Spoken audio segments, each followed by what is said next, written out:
अगर मैं वक्त पर पहुंचा होता शायद आपकी ये हालत नहीं होती, लेकिन दादाजी अब आपको फिक्र करने की कोई जरूरत नहीं, अब मैं आपको आगे से कुछ नहीं होने दूंगा। नटखट बच्चे, अब तुम बड़े हो चुके हो और एक शक्तिशाली मार्शल आर्टिस्ट भी बन चुके हो। मैं तो इसी बात से बहुत खुश हूँ। रही बात इन घावों की, ये तो जल्द ही भर जाएंगे। दादाजी ने आर्यन की पीठ को प्यार से थपथपाते हुए कहा। तभी भागते हुए विलियम अंकल भी उन दोनों के पास पहुंचता है और उसने वहां आते ही भावेश जी की फिक्र करते हुए पूछा, पिताजी आप ठीक तो हैं ना, आपको कहीं कोई चोट तो नहीं लगी? विलियम को इतना घबराते और अपनी फिक्र करते देख भावेश जी ने उसको जवाब देते हुए कहा, मैं ठीक हूँ, फिक्र करने की बात नहीं। भावेश जी ने फिर बगल में ही लेटी आलिया की तरफ उंगली करते हुए कहा, तुम लोगों को मेरी फिक्र छोड़ पहले आलिया को देखना चाहिए, वो अब तक भी होश में नहीं आई। आर्यन ने भी आलिया की तरफ देखा, फिर उसने जल्दी से एक दवा की बोतल निकालकर दादाजी को देते हुए कहा, दादाजी आप ये दवा ले लो, यह आपकी शक्तियों को फिर से ठीक करने में मदद करेगी। और आपका हाथ, उसे भी ठीक करने के लिए मैं जल्द ही कोई ना कोई रास्ता निकाल लूंगा।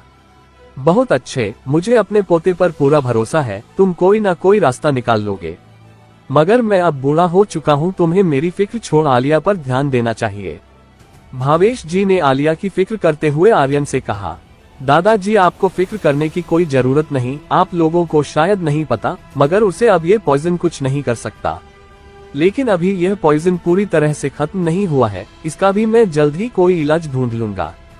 आर्यन ने दादाजी को समझाते हुए कहा। आर्यन के समझाने के बाद विलियम अंकल दादाजी को सहारा देकर खड़ा करते हैं और उन्हें वहां से घर की ओर ले जाते हैं। उन दोनों के वहां से जाने के बाद टायसन फीनिक्स लॉकेट से बाहर निकलता है और उसने आर्यन से कहा, यंग मास्टर, आपकी छोटी बहन के पास सुरा खून है, जिस वजह से उनके पास सुरा पैटर्न भी है। टायसन की बात समझते हुए आर्यन ने हाँ में सिर हिलाया और कहा, तुमने सही कहा, शायद इसी वजह से उसके शरीर में इतना खतरनाक पॉइजन है। आर्यन फिर आलिया के पास आकर बैठता है। पता नहीं आलिया का सुरा खून किस प्राचीन क्लान से जुड़ा हुआ है, उसने थोड़ी फिक्र भरी आवाज में कहा।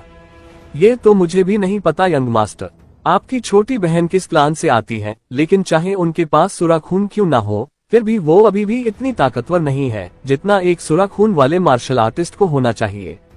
अगर वह कभी गॉड डिवाइन रेल्म में पहुंच जाती है और अपने पॉइजन को भी अच्छे से कंट्रोल करना सीख जाती है, तो वो एक ही वार से मिलोमील के इलाके को नष्ट कर देंगी बिना एक भी तिनका छोड़े। टायसन ने आर्यन से कहा, मगर अभी तो आलिया की हालत गंभीर दिखाई दे रही है।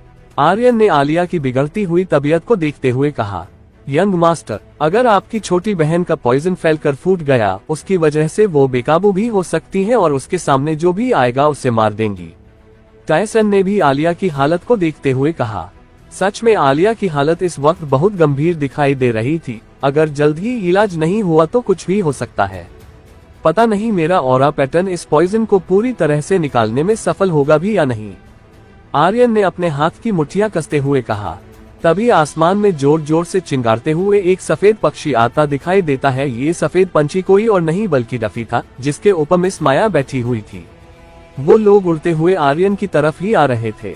तभी उनकी बगल से एक बिजली की स्पीड से सफेद रोशनी गुजरते हुए आर्यन की तरफ जाती है, जिसे देख मिस माया ने कहा, ओह, यहाँ क्या था? इसकी स्पीड तो आसमान से गिरते हुए तारे से भी तेज थी। आखिर यह टूटते हुए तारे की स्पीड से आर्यन की ओर क्या चीज बढ़ रही थी? और क्या आर्यन निकाल पाएगा आलिया के शरीर से पॉइजन? आखिर क्या होगा इस कहानी का अगला पड़ाव? उस टूटते तारे की स्पीड से आती हुई रोशनी की शक्ति महसूस कर टायसन ने आर्यन से कहा, बुरा हुआ यंग मास्टर, हमारी तरफ कोई ताकतवर अनजान शक्ति बढ़ रही है। क्या इतनी ताकतवर शक्ति? आखिर ये कौन हो सकता है? आर्यन ने भी उस शक्ति को महसूस करते हुए कहा। तभी उनके पीछे एक चमकती हुई सफेद रंग की रोशनी से तलवार आकर रुकी। उस तलवार की जब चमक गायब हुई तो वहां एक बूढ़ा आदमी दिखाई देने लगा, जिसके कंधों तक आते लंबे सफेद बाल, एक लंबी दाढ़ी, नीले सफेद रंग की पोशाक में वो बूढ़ा आदमी किसी देवता से कम नहीं लग रहा था। ये बूढ़ा आदमी वही था जो आर्यन की शक्तियों को देख सिंह क्लान पहुंचा था और पता नहीं कब से रहस्यमय तरीके से बिना किसी की नजर में आए छिपकर आर्यन का मुकाबला देख रहा था। मुझे इसकी शक्तियां तक महसूस नहीं हो रही। आर्यन ने उस बूढ़े आदमी की शक्तियों का पता लगाते हुए सोचा। आखिर आप हैं कौन? आर्यन ने बिना किसी भाव के उस बूढ़े आदमी से पूछा। बच्चे वाक्य तुम निडर तो हो, वैसे मैं तियनवु साम्राज्य के 7 सबसे बड़े दलों में से एक स्वर्गीय तलवार दल का एल्डर सर्वेश हूँ। उस बूढ़े आदमी ने अपनी दाढ़ी सहलाते हुए कहा। स्वर्गीय तलवार दल का एल्डर सर्वेश। आर्यन ने कंफ्यूज हो उसकी बात दोहराते हुए कहा। हाँ, वैसे तुमने मिस्टिक हॉल के बारे में तो सुना ही होगा। वो भी तियनवु साम्राज्य के सबसे बड़े दलों में से एक है। उस बूढ़े आदमी ने आर्यन को समझाते हुए कहा।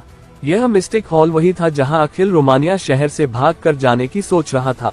उस मिस्टिक हॉल में अखिल का भाई अनुराग भट्ट एक स्टूडेंट था। असल में मिस्टिक हॉल तो बस एक ब्रांच थी। उस दल का पूरा नाम मिस्टिक मून दल था।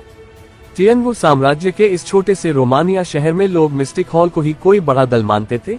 मिस्टिक हॉल को भी यहाँ के लोग इसलिए जानते थे क्योंकि वह यहाँ इस शहर के योद्धाओं को अपने दल में स्टूडेंट के तौर पर शामिल करते थे। दादाजी ने एक बार बताया था, हमारे इस रोमानिया शहर के बाहर भी बहुत सारे अलग अलग ताकतवर प्राचीन दल हैं। शायद स्वर्गीय तलवार दल और मिस्टिक मून दल भी उन्हीं में से 2 ताकतवर दल हैं।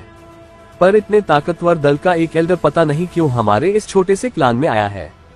आर्यन ने उस बूढ़े आदमी को देखते हुए मन ही मन सोचा। यंग मास्टर, ये स्वर्गीय तलवार दल का बूढ़ा आदमी एक स्वॉर्ड किंग मास्टर और डिवाइन रेल्म में है। टायसन ने आर्यन को समझाते हुए कहा। एक डिवाइन रेल्म का मार्शल आर्टिस्ट होना कोई छोटी मोटी बात नहीं थी। आर्यन अभी हेल रेल्म का ही मार्शल आर्टिस्ट था। उसे पता नहीं कितना वक्त लगेगा हेवनली रेल्म तक पहुंचने में। डिवाइन रेल्म तो उससे भी एक रेल्म ऊपर है। हालांकि यह एक अलग बात थी, आर्यन ने आज ही एक हेवनली रेल्म मार्शल आर्टिस्ट को मार गिराया था। मगर यह सब प्राचीन फॉर्मेशन से शक्तियां लेने के बाद ही हो पाया था। डिवाइन रेल्म के मार्शल आर्टिस्ट की बात सुन आर्यन दंग था, पर उसने अपनी इस हैरानी को छुपा सर्वेश जी को आदर से झुककर सम्मान देते हुए कहा। प्रणाम मास्टर, मेरा नाम आर्यन सिंह है। मैं आपकी कैसे मदद कर सकता हूँ? मुझे नहीं पता आप यहाँ क्यों आए हैं। क्या तुम ही हो स्वॉर्ड किंग आरव सिंह के बेटे? सर्वेश जी ने आर्यन से पूछा। मगर उस बूढ़े आदमी के मुंह से अपने पिताजी का नाम सुन आर्यन दंग था, पर फिर भी उसने जवाब देते हुए कहा, जी मास्टर, मैं ही हूँ। आर्यन का हाँ में जवाब सुनकर सर्वेश जी ने उसे समझाते हुए कहा। आर्यन, तुम्हारे पिताजी मरने से पहले बहुत मशहूर और शक्तिशाली मार्शल आर्टिस्ट थे। उन्हें एक लेजेंडरी स्वॉर्ड किंग मास्टर के नाम से जाना जाता था। और तुम्हारे टैलेंट को देख लगता है तुम भी एक दिन अपने पिताजी की तरह ही बनोगे। एक डिवाइन रेल्म के मार्शल आर्टिस्ट और स्वॉर्ड किंग मास्टर से अपनी तारीफ सुनकर आर्यन अंदर ही अंदर खुशी महसूस कर रहा था। फिर आर्यन ने झुककर सर्वेश जी को आदर देते हुए कहा। शुक्रिया मास्टर, मेरी बढ़ाई करने के लिए। असल में डिवाइन रेल्म मार्शल आर्टिस्ट को इतना सम्मान इसलिए दिया जाता था क्योंकि वहां पहुंचने में बहुत सारे लोग विफल रहते थे। शुरू के 4-5 रेल्म में तो एक मार्शल आर्टिस्ट बहुत आसानी से पहुंच जाता था, मगर हेल रेल्म के बाद अगले रेल्म जैसे हेवनली रेल्म और डिवाइन रेल्म में पहुंचना बहुत कठिन होता था। उदाहरण के लिए अखिल रोमानिया शहर के सबसे बड़े और अमीर भट्ट क्लान का सदस्य था, मगर फिर भी सारे रिसोर्सेस के बावजूद भी वो बस एक हेल रेल्म की पीक का मार्शल आर्टिस्ट ही बन पाया था। हेल रेल्म से हेवनली रेल्म पहुंचने के लिए ही वो आर्यन के सीक्रेट मेथड्स के पीछे पड़ा था। ऐसा ही कुछ हाल रणजीत भट्ट का था। उसे भी बहुत साल हो गए थे, फिर भी वो बस एक हेवनली रेल्म का मार्शल आर्टिस्ट बनकर रह गया था। उसे भी सीक्रेट मेथड्स डिवाइन रेल्म में पहुंचने के लिए चाहिए थे। तुम्हें शुक्रिया करने की कोई जरूरत नहीं। बहुत पहले तुम्हारे पिताजी ने पवित्र फैंटम दल ज्वाइन करा था, जो हमारे स्वर्गीय दल के लिए बहुत निराशाजनक बात थी। इसलिए अब मैं तुम्हें अपना स्टूडेंट बनाना चाहता हूँ। क्या तुम मेरा स्वर्गीय तलवार दल ज्वाइन करोगे? सर्वेश जी ने आर्यन से पूछा। फिर सर्वेश जी की बात को दोहराते हुए आर्यन ने हैरान होते हुए कहा, क्या स्वर्गीय तलवार दल ज्वाइन कर लूं? तभी अचानक आर्यन को अमीरा की आवाज सुनाई देती है, जिसे केवल आर्यन ही सुन सकता था। ये स्वर्गीय तलवार दल एक प्राचीन दल है जिसको एक प्राचीन समय के गॉड ने अपनी शक्तियों से बनाया था। उसने वहां पर बहुत सारी स्वॉर्ड स्किल्स भी अपने पीछे छोड़ी है। अगर तुम इस दल को ज्वाइन कर लेते हो तुम्हें काफी सारे रिसोर्सेस मिलेंगे जो तुम्हारी कल्टीवेशन में काफी मदद करेंगे। इसमें तुम्हारा फायदा ही फायदा है। अमीरा की बातों को सोचते हुए आर्यन ने मन ही मन कहा, सिनिया सही कह रही थी। अगर मुझे आगे कल्टीवेट करना है तो मुझे रिसोर्सेस की जरूरत तो पड़ेगी ही। अब पता भी नहीं ये लोग मुझे किस कंडीशन पर ज्वाइन करेंगे। मास्टर हाँ बोल दो, ज्यादा देर मत करो, यह एक अच्छा मौका है। टायसन ने भी आर्यन को समझाते हुए कहा। तभी आर्यन ने अपने हाथ जोड़ सिर झुका सर्वेश जी को आदर देते हुए कहा, शुक्रिया मास्टर सर्वेश। मैं आर्यन सिंह तैयार हूँ आपके स्वर्गीय तलवार दल को ज्वाइन करने के लिए। आर्यन की बात सुन सर्वेश जी खुशी से हंसने लगते हैं और उन्होंने कहा, बहुत अच्छा निर्णय लिया। मगर तभी आर्यन ने सर्वेश जी से कहा, परंतु मुझे माफ कर देना, अभी मेरी छोटी बहन की हालत गंभीर है, मुझे पहले उसको बचाना होगा। जब आर्यन ने आलिया की ओर इशारा किया तो सर्वेश जी का ध्यान उसकी तरफ गया, जिसे देख उन्होंने हैरान होते हुए कहा, तुम्हारी छोटी बहन? ये क्या? इसके शरीर से तो कितनी खतरनाक जहरीली धुंध निकल रही है, क्या हुआ इसे? तभी वहां एक आवाज गूंजने लगती है। यह आवाज सिंक्लान से हजारों मील दूर एक पहाड़ की चोटी से आई थी। उस पहाड़ की चोटी को एक काले बादल ने घेर रखा था, जिसमें खतरनाक बिजलियां गड़गड़ा रही थी। सर्वेश, तुम कहाँ छिप गए? उस आवाज को सुन सर्वेश जी ने घबराते हुए कहा, बुरा हुआ, अभी के लिए तुम इस टोकन को अपने पास रखो।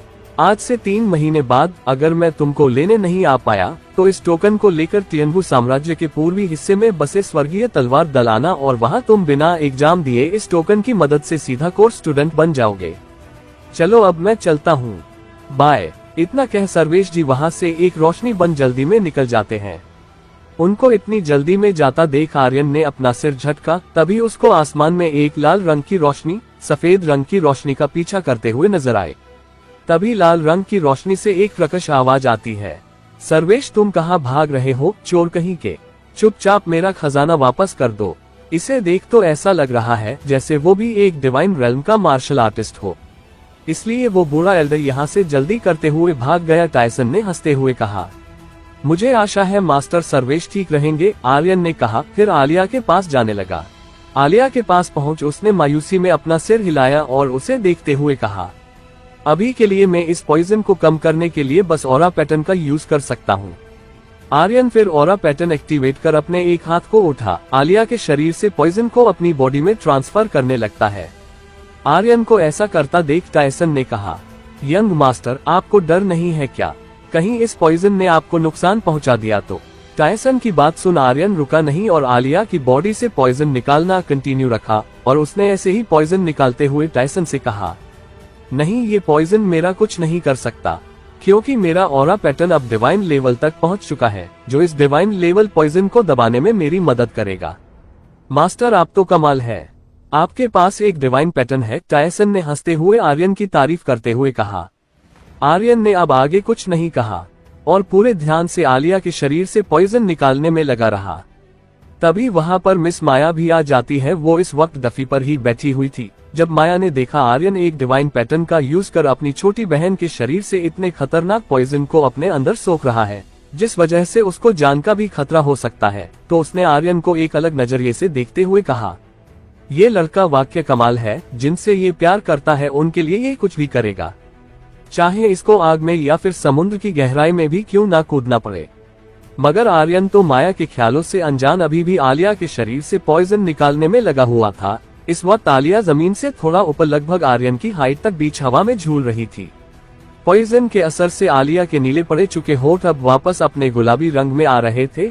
आर्यन और लगभग आधे घंटे तक उसके शरीर से पॉइजन निकालता रहा। अब तक आलिया के शरीर से निकलने वाली जहरीली धुंध भी गायब हो चुकी थी, मगर आलिया को अभी भी होश नहीं आया था। आर्यन फिर आलिया को नीचे अपनी गोद में उतारता है। इस वक्त आर्यन बहुत थक चुका था, जिस वजह से एक पल के लिए उसके पैर लड़खड़ा गए। आर्यन को लड़खड़ाते देख माया जल्दी से डफी से उतरकर उसके पास जाने लगी। आर्यन ने जैसे ही अपने पीछे किसी के कदमों की आहट सुनी तो उसने एकदम से कहा, कौन है? किसी अपनी जान प्यारी नहीं है।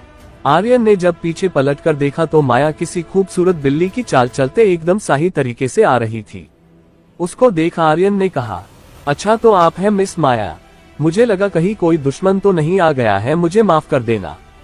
आर्यन के चेहरे पर इस वक्त कोई भाव नहीं था सिवाय चिंता के। अपनी छोटी बहन की इसी चिंता के चलते हुए उसने माया से पूछा, मिस माया आप तो देख पा रही हैं, आलिया की तबीयत बिल्कुल ठीक नहीं है, क्या आप कुछ इसके लिए कर सकती हैं? क्या आर्यन की इस बात का जवाब होगा मिस माया के पास?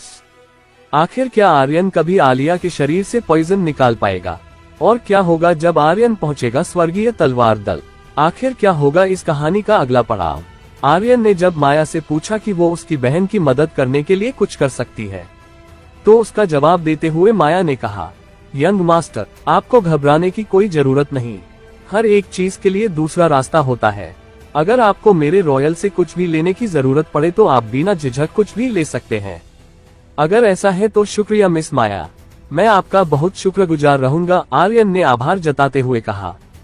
फिर वो लोग वहां से निकल जाते हैं। कुछ देर बाद एक घर के अंदर आर्यन बैठकर कल्टीवेट करता हुआ दिखाई दे रहा था। उससे कुछ कदम दूर माया खड़ी हुई थी, जो उसे टकटकी लगाए देखे जा रही थी। तभी माया को बगल के बिस्तर से कुछ महसूस हुआ, जिसे देख उसने घबराते हुए कहा, यंग मास्टर। माया की घबराई हुई आवाज सुन आर्यन ने पूछा, क्या हुआ मिस माया? तभी माया की नजरों का पीछा करते हुए आर्यन की नजर बिस्तर पर लेटी आलिया पर जाती है, जो इस वक्त बेहोशी की हालत में भी दर्द से इधर उधर हिले जा रही थी और उसके माथे पर एक काले रंग का पैटर्न उभरा हुआ दिखाई दे रहा था। आलिया को देख आर्यन ने मजबूरी में अपना सिर हिलाया और माया से कहा, ऐसा लग रहा है जैसे आलिया के शरीर में पॉइजन और तेजी से फैलता जा रहा है। अगर वो अभी होश में होती तो शायद मेरे सिखाए और पैटर्न की मदद से उसको दबा सकती थी, मगर बदकिस्मती के चलते वो अभी बेहोश है। माया ने उस पॉइजन को गौर से देखकर हैरान होते हुए कहा, ये तो एक डिवाइन पॉइजन है, इसको कैसे निकालना मुमकिन है?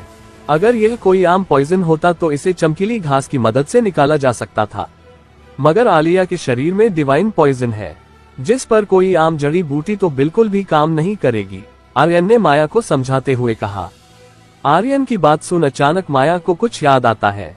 मेरे पास एक रास्ता है, माया ने आर्यन से कहा। कौन सा रास्ता मिस माया? आप अच्छे से बताएंगी, आर्यन ने कहा। फिर मिस माया ने आर्यन को कुछ बताते हुए कहा, यहाँ से 600 मील दूर दक्षिणी दिशा में बसे विक्टोरिया शहर में एक दिव्य पहाड़ी है। उस पहाड़ी पर एक जिंदगी प्रदान करने वाला तालाब है। कुछ हजार सालों पहले वो तालाब वहाँ पर दिव्य तरीके से प्रकट हुआ था। क्या जिंदगी प्रदान करने वाला तालाब? आर्यन ने सिर खुजलाते हुए कहा। जिंदगी प्रदान करने वाले तालाब का नाम सुन आर्यन दंग था। उसने इस तालाब के बारे में पहली बार सुना था। सुनता भी कहाँ से, वो कभी रोमानिया शहर से बाहर ही नहीं गया था। हाँ, कहते हैं वो एक दिव्य तालाब है जिसका पानी सभी प्रकार के जहरीली शक्तियों और तत्वों को खत्म कर सकता है। क्या यंग मास्टर आप उसको एक बार देखना चाहेंगे? मिस माया ने आर्यन से पूछा। तभी वहाँ पर टायसन उड़ते हुए आता है। उसने अभी अपना साइज छोटा कर रखा हुआ था, जिससे उसे कोई पहचान ना सके।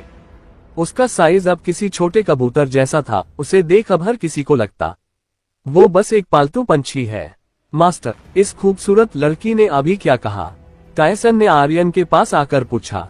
मिस माया, इन खूबसूरत लड़की का नाम है, आर्यन ने टायसन से कहा।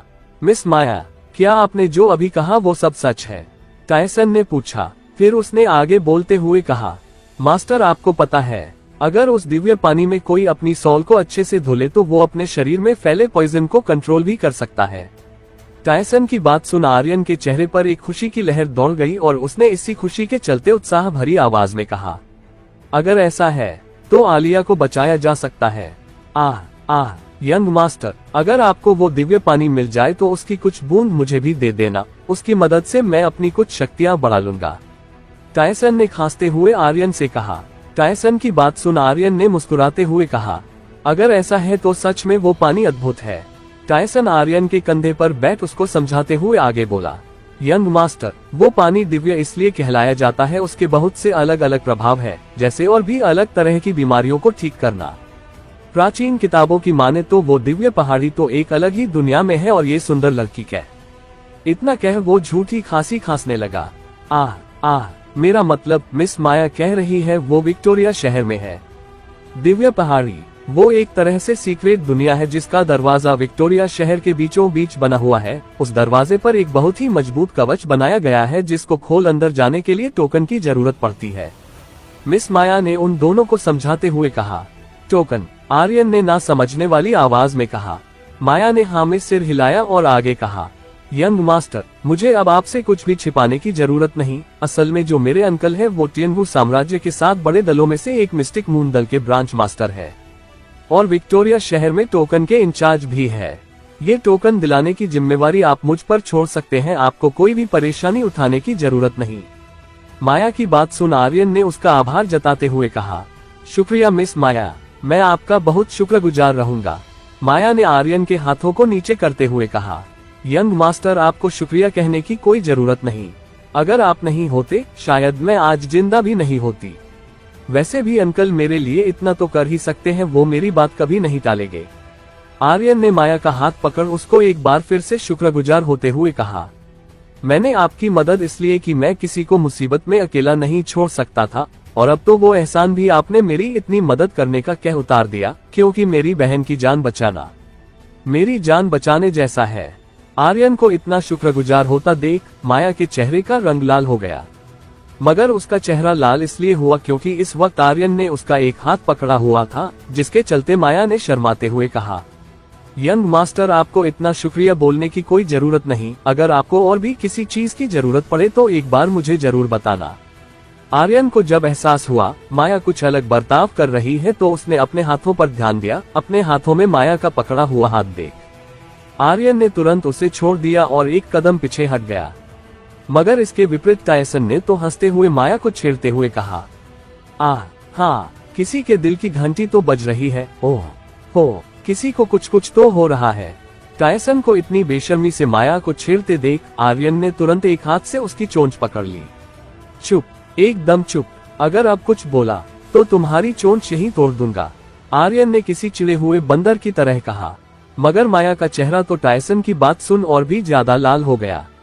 आर्यन ने फिर माया से माफी मांगते हुए कहा, मिस माया मुझे माफ करना, असल में मेरे इस पक्षी को ज्यादा बड़बड़ करने की आदत है।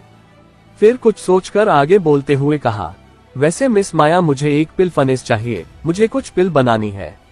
असल में आर्यन ने पिल फनेस खरीदने का पहले भी सोचा था, क्योंकि उसे अपने दादाजी के लिए उनके घावों को ठीक करने के लिए पिल बनानी थी, मगर इससे पहले वो रॉयल हॉल जाकर उसे खरीदता। अचानक गॉड टेम्पल प्रकट हो गया था। अब आज जब रॉयल हॉल की मालकिन खुद ही आगे से मदद करने की कह रही थी तो आर्यन कैसे मना कर सकता था। ठीक है यंग मास्टर, मैं जल्द ही इंतजाम करा देती हूँ, कल तक मैं उसे आपके घर पहुँचा दूंगी, मिस माया ने कहा। आर्यन ने उसे एक बार फिर से आभार प्रकट करते हुए शुक्रिया कहा। उसके बाद मिस माया आर्यन के घर से निकल जाती है। रात के समय आर्यन अपनी छोटी बहन आलिया के सिरहाने बैठा हुआ था। जब उसे लगने लगा अभी के लिए आलिया ठीक है तो वो वहीं चौकड़ी मारकर बैठ जाता है। मुझे एक बार बेरियल प्लेस जाना चाहिए, आर्यन ने कुछ सोचते हुए कहा। आंखें बंद करते ही वो अगले पल बेरियल प्लेस में था। वहां पहुंच वो आसमान की ओर देखने लगता है। इस वक्त आसमान में हजारों की तादाद में तारों की तरह चमकती हुई चट्टानें दिख रही थी। वो सारी की सारी चट्टानें प्राचीन गॉड्स के मकबरे थे। आर्यन अभी उन सब मकबरों को देख ही रहा था, तभी उसे पीछे से एक आवाज सुनाई देती है। क्या हुआ, तुम्हारी रात नहीं कट रही क्या, जो रात में भी प्रैक्टिस करने चले आए? उद्धरण चिन्ह। आर्यन ने पीछे मुड़कर देखा, अमीरा मुस्कुराते हुए किसी सफेद हंस की चाल चलते हुए आ रही थी। अगर तुम किसी ट्यून को रिफाइन करो, सबसे पहले उसे दिल से समझना, इससे तुम्हें आसानी होगी उस गॉड की शक्तियों को समझने में, अमीरा ने आर्यन को समझाते हुए कहा। ठीक है सीनियर, हाँ में सिर हिलाते हुए आर्यन फिर वहां से उड़कर निकल जाता है। कुछ देर बाद वो एक ट्यून के पास खड़ा था। आर्यन ने फिर अपने हाथों में निर्वाणा फायर जलाए और डिवाइन लो फॉर्मेशन को एक्टिवेट किया। डिवाइन लो फॉर्मेशन के एक्टिवेट होते ही उसने निर्वाणा फायर से उस ट्यून पर अटैक किया। जैसे ही आर्यन के हाथों से निर्वाणा फायर निकल उस ट्यून से टकराए, वो ट्यून कांपने लगी। फिर वो ट्यून एक पीली रोशनी में चमकते हुए हवा में उड़ने लगी। डिवाइन लो फॉर्मेशन ने भी अपना काम चालू कर दिया था। ट्यून इस वक्त चारों ओर से फॉर्मेशन के अंदर थी। ट्यून रिफाइन होना शुरू हो गई थी। तभी उस ट्यून से एक गहरे पीले रंग की रोशनी निकल आर्यन के माथे पर इकट्ठा होने लगती है। उसके कुछ देर बाद आर्यन के माथे पर एक पैटर्न दिखाई देने लगता है, जिसे देख आर्यन ने कहा, यह एक स्पिरिट गैदरिंग पैटर्न है जो बिल्कुल मेरे ऑरा पैटर्न की तरह काम करता है, लेकिन ये बस धरती और स्वर्गीय एनर्जी को अवशोषित करने में काम आता है, मगर ऑरा पैटर्न हर एक एलिमेंट की एनर्जी की एबजोर कर सकता है। तभी एक बार फिर से उस ट्यून से रोशनी निकलती है और आर्यन के माथे पर इकट्ठा होती है। कुछ देर बाद फिर से उसके माथे पर एक अलग पैटर्न दिखने लगता था। यह एक स्काई फॉर्मेशन पैटर्न है जो ट्रू फायर की मदद से धरती और स्वर्ग को फनेस बना धरती और स्वर्गीय एनर्जी को प्यूरिफाई करने में मदद करता है। आर्यन ने फिर हैरान होते हुए कहा, ये तो बिल्कुल डिवाइन लो फॉर्मेशन की तरह काम करता है, जिसका यूज कर आर्यन अभी ट्यून की रिफाइन कर रहा। उसके बाद फिर एक बाद एक चार और रोशनियां निकलती है। Galaxy powers, thunder powers, wind powers, space formation pattern, और आर्यन के माथे के अंदर समा जाती है। लगभग 2 घंटे और रिफाइन करने के बाद भी अब उसको कोई पैटर्न या पावर्स नहीं मिली। आर्यन अब हार मानकर रिफाइन प्रोसेस को बंद करने ही वाला था कि तभी एक और रोशनी और निकल उसके माथे में समा जाती है, जिसे देख आर्यन बदहवा सा खड़ा रहा। फिर वो उसे देखने लगा। आर्यन ने देखा यह एक प्रिजन ऑफ वॉर्ड है, मगर वो इसे देख कंफ्यूज दिख रहा था। आखिर यह क्या है? और ये तो अभी भी अधूरा है, मगर इसका डिवाइन ऑरा वो भी कुछ अलग है। मेरे कुछ समझ नहीं आ रहा, आखिर ये है कौन सी शक्ति? आखिर ये प्रिजन ऑफ वॉइड नाम की पावर्स कैसे काम करती है? क्या माया का अंकल आर्यन को टोकन का यूज कर दिव्य पहाड़ी जाने देगा?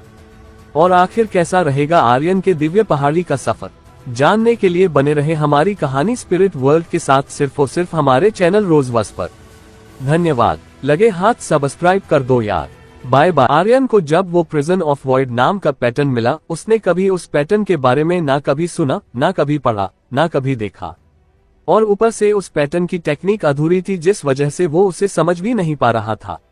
लेकिन आर्यन को थोड़ा उसकी शक्तियों के बारे में अंदाजा हो रहा था। शायद इस पैटर्न की शक्तियां आयाम से रिलेटेड है, जिससे आयाम में दरार लाई जा सके, आर्यन ने सोचते हुए कहा। तब तक वो उड़ती हुई चट्टान भी नीचे आ चुकी थी, जिसे देख आर्यन ने कहा, इस मकबरे से मुझे काफी सारे पैटर्न की शक्तियां मिल गई। कहीं ऐसा तो नहीं इसमें अलग अलग गॉड्स की सॉल हो? आर्यन फिर बेरियल प्लेस से निकल वापस अपने घर आ जाता है और उसके बाद वो सोने चला जाता है। अगले दिन दोपहर के वक्त तड़ाके की पड़ती हुई सूरज की रोशनी में आर्यन एक चमचमाते हुए सुनहरे रंग के बड़े से फनेस के सामने खड़ा था। उसके हाथों से एक पीले रंग की रोशनी निकल उस फनेस में जा रही थी। आर्यन के बगल में माया भी उसको खड़े होकर देख रही थी। उसने जैसा आर्यन से कल वादा करा था, आज सुबह ही उसने फनेस उसके घर पहुंचा दिया था। तभी आर्यन उस फनेस में कुछ जड़ी बूटी डालता है और अपने हाथ से पीली रोशनी निकाल उसे निखारने लगता है। लगभग 2 घंटे बाद आर्यन के हाथों में चमचमाती हुई बैंगनी रंग की एक गोल आकार की पिल दिखाई देती है, जिसे देख उसने खुशी भरी उत्साहित आवाज में कहा, आखिरकार हेवनली ब्रेकथ्रू पिल बनकर तैयार हो गई। इसे बनाने के लिए मुझे इसमें एक दरियाई 3 पत्ती फूल की पंखुड़ी भी मिलानी पड़ी। अब इस पिल की मदद से दादाजी जल्द ठीक हो जाएंगे। लगभग 1 घंटे बाद आर्यन आलिया के बगल में बैठा हुआ था और उसे कोई पिल खिला रहा था। यह एक डिटॉक्स पिल है, इसमें मैंने कुछ अपना फीनिक्स ब्लड भी मिलाया है, शायद आलिया को अब होश आ जाए। आर्यन ने वो डिटॉक्स पिल आलिया को खिलाते हुए सोचा। उस डिटॉक्स पिल को खिलाते ही आलिया के पूरे शरीर में आग की लपटें उठने लगती हैं। हालांकि उन लपटों से आलिया को कोई नुकसान नहीं हो रहा था। तभी घर का दरवाजा खुलता है। भावेश जी ने अंदर आते हुए आर्यन से पूछा, आर्यन बेटा, अब आलिया की तबीयत कैसी है? आर्यन ने भावेश जी को बताते हुए कहा, दादाजी, आलिया के शरीर में जो पॉइजन है वो समय के साथ और बढ़ता जा रहा है। हालांकि मुझे एक जिंदगी प्रदान करने वाले नाम के पानी के बारे में पता लगा है, शायद आलिया उससे पूरी तरह से ठीक हो सके। पर दादाजी आप। आर्यन दिव्य पहाड़ी जाकर उस जिंदगी प्रदान करने वाले पानी को लाना तो चाहता था, परंतु वो भावेश जी को सिंह क्लान में अकेला भी छोड़कर नहीं जाना चाहता था। लेकिन भावेश जी समझ गए थे आर्यन क्या सोच रहा है, इसलिए उन्होंने मुस्कुराते हुए उससे कहा, बेटा मैं ठीक हूँ, तुम बस आलिया के बारे में सोचो और जल्द से उस पानी को लेके आओ। आर्यन ने दादाजी की बात को समझते हुए हाँ में सिर हिलाया और फिर अपनी जेब से एक बैंगनी रंग की पिल निकालकर भावेश जी को देते हुए कहा, दादाजी यह एक हेवनली पिल है, इसकी मदद से आप जल्द ठीक हो जाएंगे और यह आपकी शक्तियों को भी वापस लाने में मदद करेगी। भावेश जी ने आर्यन के हाथों से पिल ले ली। जब आर्यन ने भावेश जी को पिल दे दी तो उसने पैटर्न पेन निकाला और आलिया को एक नजर देखने के बाद हवा में कुछ करने लगा। बेटा आर्यन, तुम क्या कर रहे हो? भावेश जी ने पूछा। आर्यन उस पैटर्न पेन की मदद से हवा में कुछ पैटर्न बनाने लगा और भावेश जी को जवाब देते हुए बोला, स्पिरिट गैदरिंग फॉर्मेशन और स्वॉर्ड पैटर्न फॉर्मेशन, ये दोनों सिंह क्लान के कवच को और भी मजबूत बना देंगे, जिसे दुश्मन आसानी से नहीं भेद सकते। उन पैटर्न फॉर्मेशन को बनाने के बाद आर्यन आलिया को सहारा देकर खड़ा करता है। हालांकि आलिया अभी बेहोश थी। फिर उसे गोद में उठाकर बाहर जाने लगता है। इस वक्त घर के बाहर माया उसका इंतजार कर रही थी। आर्यन आलिया को विक्टोरिया शहर अपने साथ ही ले जाने वाले था, इसलिए वो उसे अपने गोदी में उठाकर लाया था। आर्यन को इतनी जल्दी दिव्य पहाड़ी के सफर पर निकलता देख भावेश जी ने उससे कहा, बेटा अपना ख्याल रखना। ठीक है दादाजी, आप मेरी फिक्र मत करना और अपनी तबीयत का ख्याल रखना, आर्यन ने कहा। कुछ देर बाद एक घोड़ा गाड़ी अपनी फुल स्पीड से जंगल के रास्ते से होते हुए गुजरती है। ये घोड़ा गाड़ी किसी और की नहीं बल्कि रॉयल हॉल की लग रही थी। जिसमें इस वक्त आर्यन, आलिया और मिस माया बैठे हुए थे। तभी मिस माया ने आर्यन से कहा, यंग मास्टर, अभी हमें विक्टोरिया शहर पहुंचने में काफी समय लगेगा, क्यों ना मैं आपको तब तक विक्टोरिया शहर के बारे में कुछ बता दूं, जैसे कि वहां कौन कौन से क्लान है। हाँ जरूर मिस माया, बताओ, आर्यन ने माया को बताने के लिए कहा। फिर मिस माया एक प्राचीन सी दिखने वाली किताब निकालती है और उसमें विक्टोरिया शहर के बारे में पढ़ते हुए आर्यन को बताने लगती है।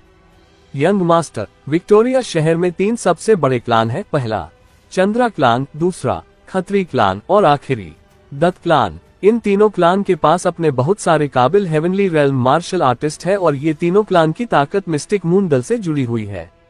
और जानकारी के लिए आप इस किताब को पढ़ सकते हैं। माया ने फिर वो किताब आर्यन को पकड़ा दी। आर्यन ने उस किताब को लेते हुए माया का शुक्रिया अदा किया, लेकिन तभी आर्यन के कंधे पर बैठा टायसन हंसते हुए बोला, मास्टर, ये यंग लेडी कितनी अच्छी है और इनका दिल भी बहुत बड़ा और अच्छा है। सच में आजकल इतनी खूबसूरत और साफ दिल की लड़कियां मिलती ही कहाँ है। अपना मुंह नहीं, अपनी चोंच बंद कर, वरना इसको यहीं तोड़ दूंगा, आर्यन ने खिसियाकर उसको डांटते हुए कहा। मगर माया के गाल तो किसी टमाटर की तरह लाल हो गए थे। अपनी इतनी तारीफ सुन वो मुस्कुराने लगी थी। आर्यन ने आलिया की तरफ देख सोचते हुए कहा, मैं उम्मीद करता हूँ इस दिव्य पहाड़ी का सफर ठीक हो। आर्यन अभी यही सोच रहा था कि तभी उन लोगों को कोई चीज अप्रोच करती हुई नजर आई, जिसे महसूस कर आर्यन ने चौकन्ना होते हुए माया से कहा, कोई है जो हम लोगों की तरफ ही बढ़ रहा है, रुको मैं देखती हूँ। माया ने खिड़की को खोलते हुए कहा। माया ने जब खिड़की से बाहर देखा तो ऊपर आसमान में एक विशालकाय जहाज उड़ रही थी, जिस पर पर्पल रंग के कपड़े पहने हुए एक अधेड़ उम्र का आदमी खड़ा था। जब उस आदमी ने माया को घोड़ा गाड़ी की खिड़की से बाहर झांकते हुए देखा तो उसने चौंकते हुए कहा, माया। उस आदमी को पहचानते हुए माया ने आर्यन से कहा, यंग मास्टर, यह मेरे अंकल जी हैं, मैंने जिनके बारे में आपको कल बताया था। फिर माया और आर्यन घोड़ा गाड़ी से बाहर निकलते हैं और माया ने नीचे खड़े खड़े ही अपने अंकल को आर्यन के बारे में बताते हुए कहा, अंकल, यह आर्यन सिंह है, यंग मास्टर सिंह। आर्यन ने भी हाथ जोड़ते हुए कहा, नमस्ते पवन अंकल, मैं आर्यन सिंह, सिंह क्लान से। आर्यन को इतना सभ्य देख पवन अंकल कहा, छोड़ो छोड़ो, इतने विनम्र होने की कोई जरूरत नहीं। मैंने तुम्हारे बारे में बहुत सुना है, तुम एक प्रतिभाशाली लड़के हो। तुम्हें देख ऐसा लग रहा है शायद मैंने सही सुना था, तुम सच में एक शक्तिशाली योद्धा दिख रहे हो। चलो अब जल्दी करो, ऊपर आ जाओ। पवन अंकल की बात सुन आर्यन और माया दोनों जहाज पर चढ़ जाते हैं। वह जहाज दिखने में किसी पानी के बड़े से जहाज की तरह था, मगर यह हवा में उड़ने वाला जहाज था। आर्यन की गोद में बेहोशी की हालत में आलिया को सोते देख पवन अंकल ने आर्यन से पूछा, आर्यन बेटा, ये बच्ची कौन है? अंकल जी, यह मेरी छोटी बहन है, आर्यन ने कहा। ओह अच्छा। माया आर्यन की बहन को देख ऐसा लग रहा है जैसे उसकी तबीयत काफी खराब है, पहले हमें घर चलना चाहिए, पवन अंकल ने आलिया को देख माया से कहा। माया फिर आर्यन के हाथों से आलिया को ले लेती है और उसका सर अपनी गोद में रख नीचे जहाज पर लिटा देती है। कुछ देर बाद आर्यन और पवन जी कुछ पीते हुए एक साथ जहाज की डेक पर खड़े थे। तभी आर्यन ने कुछ सोचते हुए खुद से ही कहा, पता नहीं मेरा ये सफर कैसा रहेगा और किस किस तरह के खतरों से मेरा सामना होने वाला है। तभी पवन जी ने ड्रिंक पीते हुए आर्यन से कहा, आर्यन, मैंने तुम्हारे बारे में बहुत सुना है, तुम सच में एक प्रतिभाशाली लड़के हो और तुम्हारे पिताजी, उन्हें कौन नहीं जानता, वो तो अब तक भी पूरे तियनबू साम्राज्य में फेमस है। फिर उन्होंने आर्यन की ओर ड्रिंक का ग्लास बढ़ाते हुए कहा, ये जाम तुम्हारे नाम, तुम एक काबिल योद्धा के काबिल बेटे हो। पवन जी को उसकी इतनी तारीफ करते हुए सुन आर्यन ने भी उनको इज्जत देते हुए कहा, शुक्रिया अंकल जी। आह लड़के, तुम इतने विनम्र क्यों हो, तुम्हें शुक्रिया कहने की कोई जरूरत नहीं। माया ने मुझे बताया था तुमने उसकी कुल्हाड़ा दल से जान बचाई थी। फिर उन्होंने एक और ड्रिंक का ग्लास बढ़ाते हुए कहा, ये ड्रिंक तुम्हारी बहादुरी के नाम, तुम सच में एक बहादुर योद्धा हो। आर्यन ने भी फिर खुशी खुशी ड्रिंक पी ली। ड्रिंक पीने के बाद पवन अंकल ने आर्यन से कहा, आर्यन बेटा, हमारी मुलाकात किस्मत में लिखी थी, मगर मैंने सुना है तुम दिव्य पहाड़ी जाने वाले हो, जिंदगी प्रदान करने वाले पानी की तलाश में। पवन अंकल की बात सुन आर्यन ने जवाब देते हुए कहा, जी अंकल, मेरी छोटी बहन की तबीयत कुछ ज्यादा ही खराब है, उसकी हालत दिन पर दिन खराब होती जा रही है, उसे बस जिंदगी प्रदान करने वाले पानी से ही बचाया जा सकता है। आर्यन ने फिर अपने हाथ जोड़ पवन अंकल से कहा, मुझे विश्वास है आप जरूर मेरी मदद करेंगे। आर्यन को अपने आगे हाथ जोड़ता देख उन्होंने उससे कहा, कोई बात नहीं, तुम्हें विनम्र होने की कोई जरूरत नहीं, वैसे भी तुमने मेरी प्यारी भतीजी माया की जान बचाई है। उसकी जान बचाना मतलब मेरी जान बचाना। फिर उन्होंने आर्यन को आगे बताते हुए कहा, आज से 3 दिन बाद दिव्य पहाड़ी का दरवाजा खुलेगा, मैं तुम्हें वहां खुद अपने साथ लेकर जाऊंगा, ठीक है ना? हा। फिर वो तेज तेज हंसने लगता है। आर्यन ने जब उनकी खुद साथ चलने की बात सुनी तो उसने फिर से उनका शुक्रगुजार होते हुए कहा, शुक्रिया पवन अंकल। फिर पवन अंकल ने आर्यन के कंधों पर हाथ रख उसे दिव्य पहाड़ी के बारे में समझाने लगते हैं। दिव्य पहाड़ी हर 3 साल बाद एक बार खोली जाती है, मगर लगभग पिछले 2000 साल से किसी को भी वो जिंदगी प्रदान करने वाला पानी नहीं मिला। बच्चे, तुम्हें वहां पर अच्छे से संभल कर रहना होगा, उन्होंने आर्यन की फिक्र करते हुए कहा। जी अंकल, मैं आपकी बात समझ गया, आर्यन ने कहा। हाँ, तुम सच में एक काबिल योद्धा हो। चलो कुछ और ड्रिंक करते हैं, तुम पीने से डरते तो नहीं? पवन अंकल ने एक और बोतल उठाते हुए हंसकर आर्यन से कहा। ठीक है अंकल, मैं अभी और पी सकता हूँ, आर्यन ने भी उत्साह भरी आवाज में कहा। पवन अंकल फिर जोर जोर से हंसने लगते हैं और ड्रिंक के ग्लास पर ग्लास पिए जा रहे थे। क्या आर्यन हासिल कर पाएगा जीवन प्रदान करने वाला पानी? आखिर आर्यन को दिव्य पहाड़ी पर किस किस तरह के खतरों का सामना करना पड़ेगा? आखिर कैसा रहेगा आर्यन का दिव्य पहाड़ी का सफर? लगभग आधा दिन सफर करने के बाद वो लोग विक्टोरिया शहर पहुंच चुके थे। विक्टोरिया शहर एक बहुत ही बड़ा और सुंदर शहर था। चारों तरफ हरे भरे घास के मैदान, एक हिस्सा पहाड़ों से घिरा हुआ, लोगों की हलचल से भरा हुआ बाजार। वाकई में ये शहर आर्यन के रोमानिया शहर से दोगुना और समृद्ध था। यंग मास्टर, उधर देखो, वो मेरे अंकल का मेंशन है, माया ने आर्यन को एक पहाड़ के ऊपर किसी महल जैसा एक मेंशन दिखाते हुए कहा। माया ऐसे ही आर्यन को विक्टोरिया शहर के अलग अलग खूबसूरत नजारों को दिखाते और उनके बारे में बताते हुए बोले जा रही थी। कुछ देर बाद वो सभी लोग पवन जी के मेंशन के अंदर खड़े थे।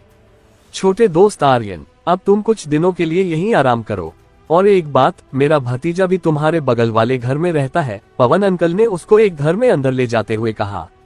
आर्यन ने फिर पवन जी का आभार प्रकट करते हुए कहा, शुक्रिया पवन अंकल, मैं आपका ये एहसान कभी नहीं भूलूंगा। आर्यन, तुम्हें शुक्रिया कहने की कोई जरूरत नहीं, चलो अब मैं चलता हूँ, तुम आराम करो, पवन अंकल ने मुस्कुराकर जाते हुए कहा। तभी माया अपने साथ आलिया को लेकर आती है और उसे घर में एक बिस्तर पर लिटा देती है। यंग मास्टर, आपको परेशान होने की कोई जरूरत नहीं, आप इसे अपना ही घर समझ सकते हैं, माया ने कहा। माया ने जो कुछ भी आर्यन के लिए किया, जैसे दिव्य पहाड़ी और जिंदगी प्रदान पानी के बारे में बताना, फिर उसे अपने जहाज में बैठा कर विक्टोरिया शहर में लाना, फिर उसकी बहन का अच्छे से ख्याल रखना और उसे ठहरने के लिए एक आशियाना देना, इन सभी चीजों के लिए आर्यन उसका बहुत आभारी था। शुक्रिया मिस माया, मेरे लिए इतना सब कुछ करने के लिए। अगर आपको भविष्य में कभी भी मेरी मदद की जरूरत पड़ी, मैं हमेशा आपकी मदद के लिए खड़ा रहूंगा, आर्यन ने कहा। कुछ भी मदद मांग सकती हूँ यंग मास्टर, माया ने एक रहस्यमय मुस्कान के साथ कहा। हाँ, कुछ भी, आर्यन ने नासमझी वाले भाव में कहा।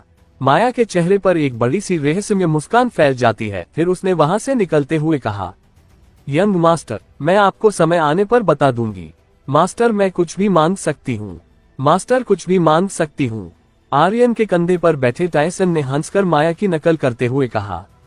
उसको फिर से बकवास करते देख आर्यन ने तुरंत उसकी चोंच पकड़ते हुए कहा, तुम अपनी चोंच बंद करो, वरना मैं इसको आज सच में तोड़ दूंगा। जाते जाते माया को टायसन की सारी बातें सुन गई थी, जिस वजह से उसके गाल किसी पके हुए सेब की तरह लाल हो गए थे। उन सभी से कहीं दूर एक हॉल में कुछ बूढ़े लोग कुर्सियों पर बैठे हुए थे और उनके सामने शायद उनका लीडर बैठा हुआ था, जो दिखने में 70-80 साल का बूढ़ा आदमी था। उसकी लंबी सफेद दाढ़ी हवा में लहरा रही थी, जिसे सहलाते हुए उसने अपने सामने खड़े एक बूढ़े आदमी से कहा, हरीश चंद्र, तुम तो सारी बातें जानते हो। उस बूढ़े आदमी ने जवाब देते हुए कहा, जिसका नाम हरीश चंद्र था। जी, मुझे सारी बातें पता है, मैंने खुद उनके बारे में अपने कानों से सुना था।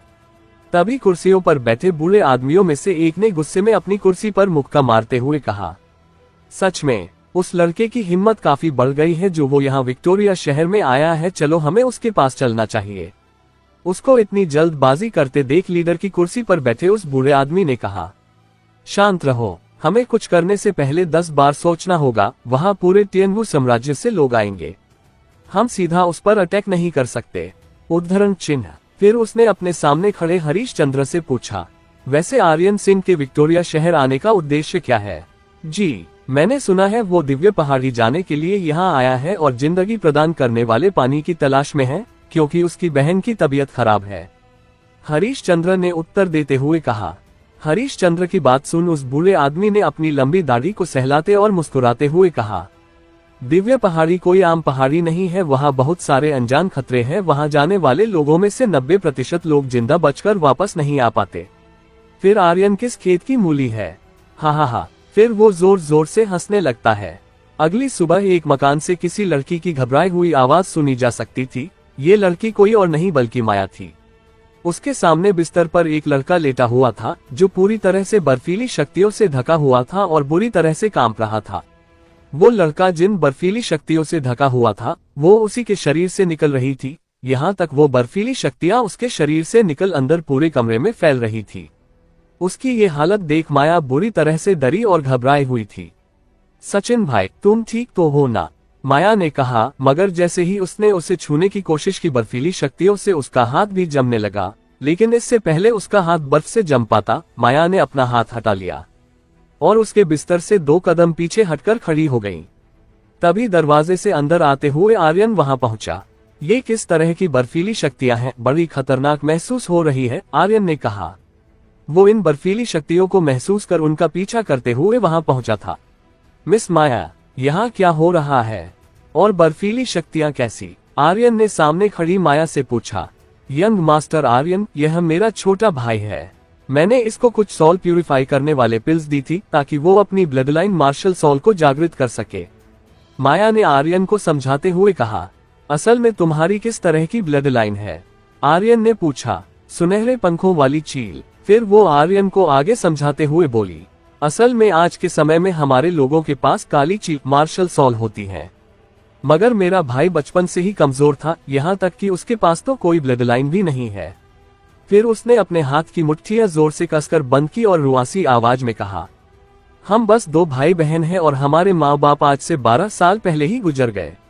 उस वक्त सचिन 3 साल का था, मगर अब वो 15 साल का हो गया है। उसके लिए अब बहुत ही मुश्किल है किसी भी ब्लड लाइन को पाना और मार्शल सॉल जागृत करना, परंतु मैं उसकी हर हालत में मदद करना चाहती थी। आर्यन इससे पहले उसको दिलासा देने के लिए कुछ कह पाता, तभी दरवाजे से अंदर आते हुए पवन जी घुसे। कितनी भयानक बर्फीली शक्तियां हैं, क्या यह मेरी ब्लड लाइन जैसी बर्फीली शक्तियां नहीं है? उन्होंने पूछा। फिर वो अपने हाथ बांधे उन लोगों की तरफ बढ़ने लगता है। मेरे पास भी बर्फीली ब्लड लाइन है। मेरे स्टूडेंट्स में से बस एक लड़का ही बर्फीली ब्लड लाइन जागृत कर पाया था। मेरे पास भी बस अर्थ ग्रेड बर्फीली मार्शल सॉल है। अगर ये लड़का पहले अपनी ब्लड लाइन जागृत करता तो इसको कुछ बर्फीली शक्तियां मिलती। मगर आश्चर्य की बात तो ये है, सचिन ने डायरेक्ट ही बर्फीली मार्शल सॉल जागृत कर ली। जब भी कोई मार्शल आर्टिस्ट कल्टीवेशन की इस दुनिया में कदम रखता, चाहे वो बचपन से ही चालू करे या फिर बड़े होकर, उस मार्शल आर्टिस्ट को सबसे पहले अपनी ब्लड लाइन जागृत करनी पड़ती थी। उसके बाद वो अपनी मार्शल सॉल जागृत कर सकता था। हालांकि ऐसा नहीं था कि अगर कोई मार्शल आर्टिस्ट सिर्फ ब्लड लाइन जागृत कर सका पर मार्शल सॉल जागृत नहीं कर पाया, उसके पास कोई शक्तियां न हो, बल्कि एक ब्लड लाइन जागृत करने वाला मार्शल आर्टिस्ट भी शक्तियों का इस्तेमाल कर सकता था, मगर वो शक्तियों के मामले में मार्शल सॉल जागृत करने वाले मार्शल आर्टिस्ट से हार जाता। उदाहरण के लिए आर्यन ने सबसे पहले फीनिक्स ब्लड लाइन जागृत करी, तब उसे कुछ शक्तियां भी मिली थी, मगर फिर उसने बेरियल प्लेस जाकर उस फीनिक्स बर्ड को पकड़ उसकी मार्शल सॉल जागृत करी थी। मार्शल सॉल जागृत करने से उसकी शक्तियां पहले से भी कई गुना बढ़ गई थी। तभी माया ने खुश होते हुए पूछा, अंकल, इसका मतलब सचिन ताकतवर है? माया का सवाल सुन पवन जी ने कहा, अब देर हो चुकी हो, मैं इस बारे में कुछ नहीं कह सकता। पवन जी ने ये सब इसलिए कहा था क्योंकि सचिन की मार्शल सॉल अब बेकाबू हो चुकी थी, इतना कि अगर उसका जल्द ही कोई इलाज नहीं किया गया तो सचिन मर भी सकता था। यह एक लंबा सफर होने वाला है, हमें हार मान लेनी चाहिए, माया ने मायूस होते हुए कहा। पवन जी ने मायूस होते हुए अपना सिर हिलाया और फिर उसने आगे बढ़ते हुए कहा, हमें पहले सचिन को देखना चाहिए और उसके शरीर से इस बर्फीली शक्ति को कम करना चाहिए। चलो माया बेटा, पीछे हट जाओ, मैं इन बर्फीली शक्तियों को थोड़ा कम करने की कोशिश करता हूँ, पवन जी ने कहा। इतना कहते ही उन्होंने अपने हाथों से कुछ अजीबोगरीब सील्स बनाए। उन सील्स के बनते ही पवन जी ने अपना एक हाथ उठाया और सचिन के उपकर उसकी बर्फीली शक्तियों को बाहर निकालने लगा। लेकिन अगले ही पल सचिन के शरीर में बसी बर्फीली शक्तियां भड़क उठी और वो कमरे में चारों ओर फैल गई। उनके फैलने से कमरा पूरा बर्फ से जम गया, यहाँ तक पवन जी का हाथ भी धीरे धीरे जमने लगा था। उन बर्फीली शक्तियों को इस कदर बाहर निकलते देख आर्यन भी हैरान था, मगर उसके चेहरे को देख कोई उसके भाव नहीं बता सकता था। माया भी घबरा गई थी, उसके चेहरे का रंग उड़ गया था। माया को इतना घबराते देख आर्यन उसके पास आया और उसके कंधे पर हाथ रखा। फिक्र मत करो, तुम्हारे भाई को कुछ नहीं होगा, आर्यन ने कहा। लेकिन माया आर्यन को देख हैरान रह गई। वो हैरान इसलिए नहीं थी कि आर्यन उसको दिलासा दे रहा था, इसके उल्टा जब आर्यन ने उसके कंधे पर हाथ रखा उसको कुछ गर्माहट सी महसूस हुई थी। आखिर यंग मास्टर की शक्तियां किस तरह की है? उन पर तो इन खतरनाक बर्फीली शक्तियों का बिल्कुल भी असर नहीं हो रहा। ऐसा क्यों है? आर्यन ने मन ही मन सोचा। लेकिन दूसरी तरफ पवन जी उन बर्फीली शक्तियों को कंट्रोल नहीं कर पा रहा था, जिसके चलते उसके इतनी ठंड में भी पसीने छूट रहे थे और उसका आधे से ज्यादा हाथ जम गया था। तभी वो बर्फीली शक्तियों एक बार फिर फूट गईं। उन शक्तियों के फूटते ही पवन जी को एक जोरदार झटका लगा और वो उड़ते हुए पीछे जाकर गिरे। एक तो उनका बर्फ से हाथ जम गया था और दूसरा उन शक्तियों के फूटने से उसको कुछ जख्म भी आ गए थे।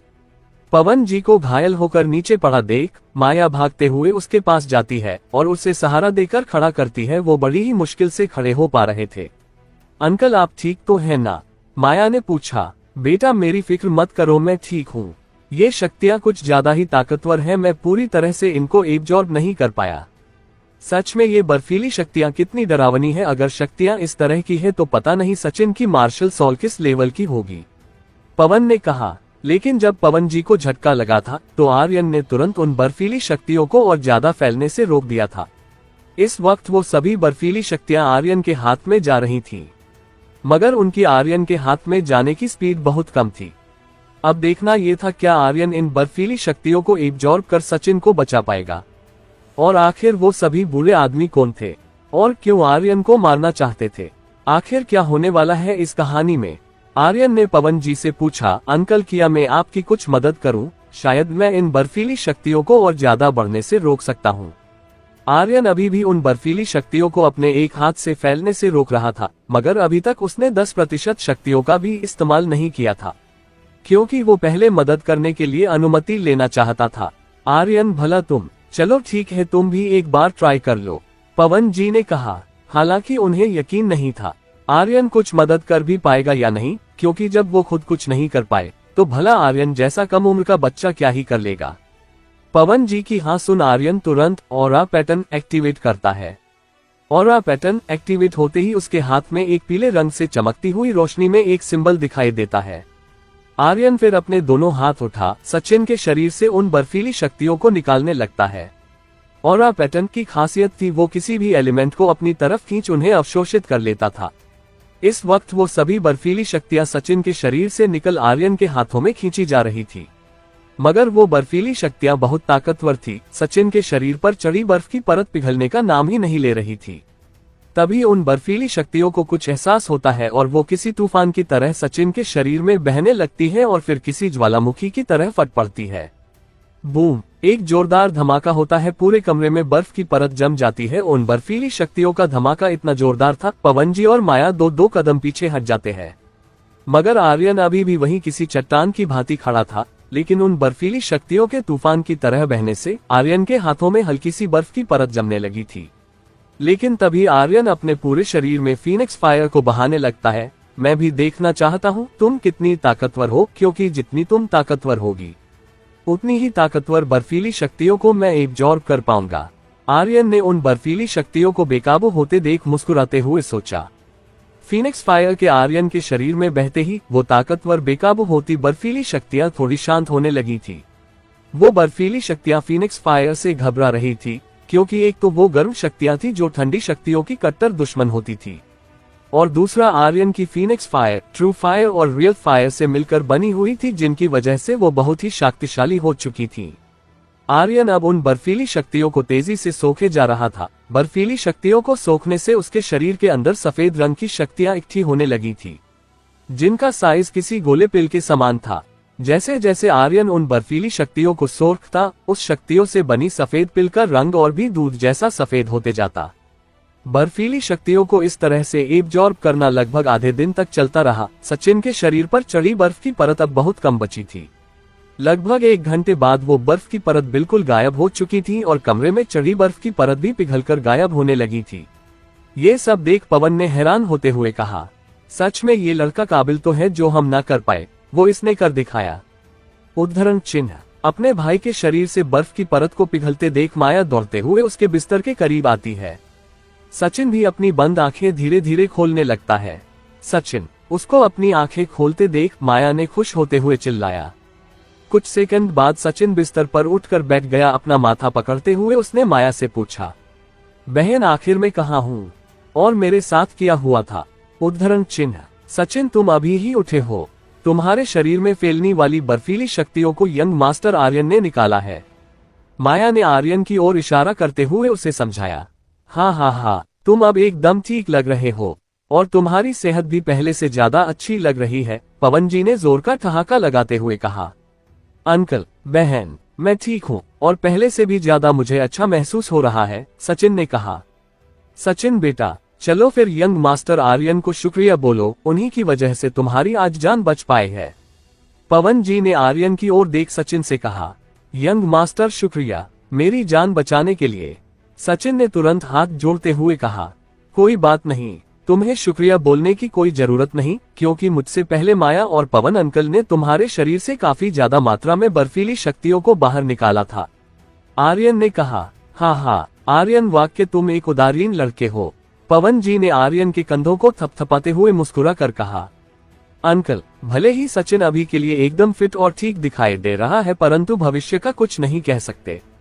पता नहीं कब क्या हो जाए, कुछ कह नहीं सकते, आर्यन ने कहा। फिर अपने हरे रंग के पैटर्न पेन को बाहर निकाल उसको पवन जी को दिखाते हुए बोला।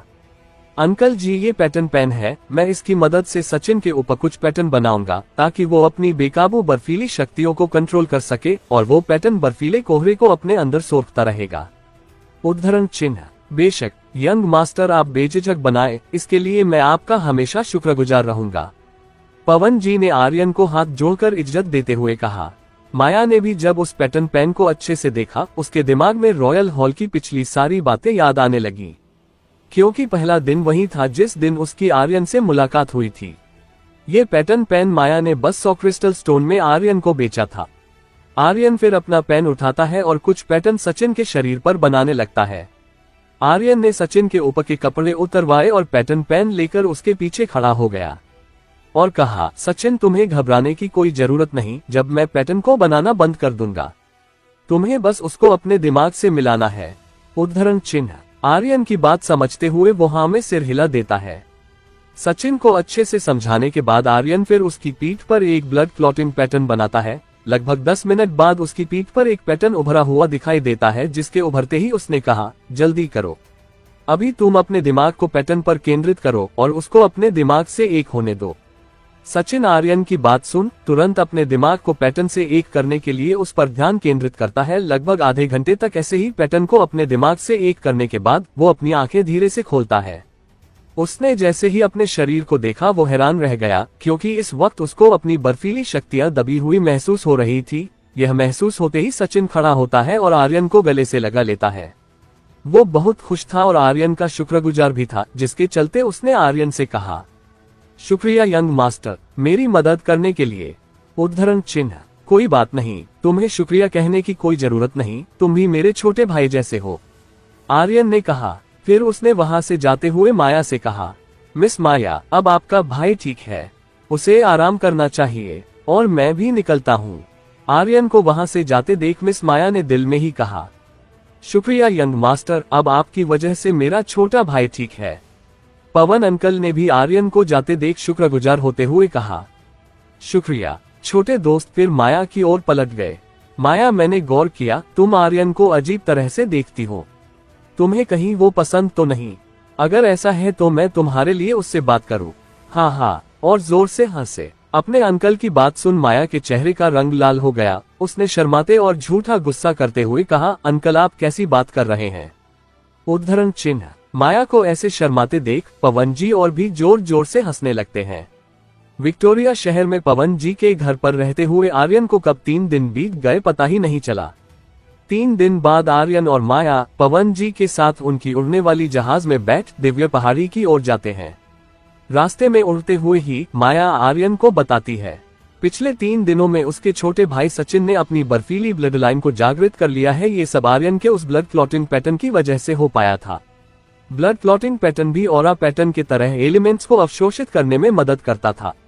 इस ब्लड क्लॉटिंग पैटर्न को आर्यन ने ऑरा पैटर्न के एक अंश को मिलाकर बनाया था, जो बस कुछ तरह के एलिमेंट्स को अवशोषित कर सकता था। आर्यन इतना भी भला नहीं था जो किसी को भी अपना ऑरा पैटर्न दे दे। लगभग 2 घंटे के सफर के बाद आखिरकार वो लोग दिव्य पहाड़ी पहुंच गए। दिव्य पहाड़ी पर इस वक्त बहुत सारे लोग इकट्ठे हो रखे थे। ऐसा इसलिए था क्योंकि ये दिव्य पहाड़ी हर 3 साल में बस एक बार खोली जाती थी। दिव्य पहाड़ी खुलने का टियनवू साम्राज्य के हर छोटे बड़े क्लान, दल और कुछ वो मार्शल आर्टिस्ट जो रहस्यमयी तरीके से छुपे हुए होते सभी के सभी इस दिन का बेसब्री से इंतजार करते, क्योंकि यह बात किसी से नहीं छुपी कि दिव्य पहाड़ी पर एक जिंदगी प्रदान करने वाला पानी पाया जाता है जो एक मरते हुए इंसान को भी बचा ले और जिंदा इंसान को शक्तिशाली बना दे। कुछ मार्शल आर्टिस्ट उस पानी की खोज में अपनों को बचाने के लिए आते, तो कुछ मार्शल आर्टिस्ट उससे अपनी शक्तियां बढ़ाना चाहते, मगर कुछ ऐसे भी होते जो और भी अलग तरह के खजानों को ढूंढने आते।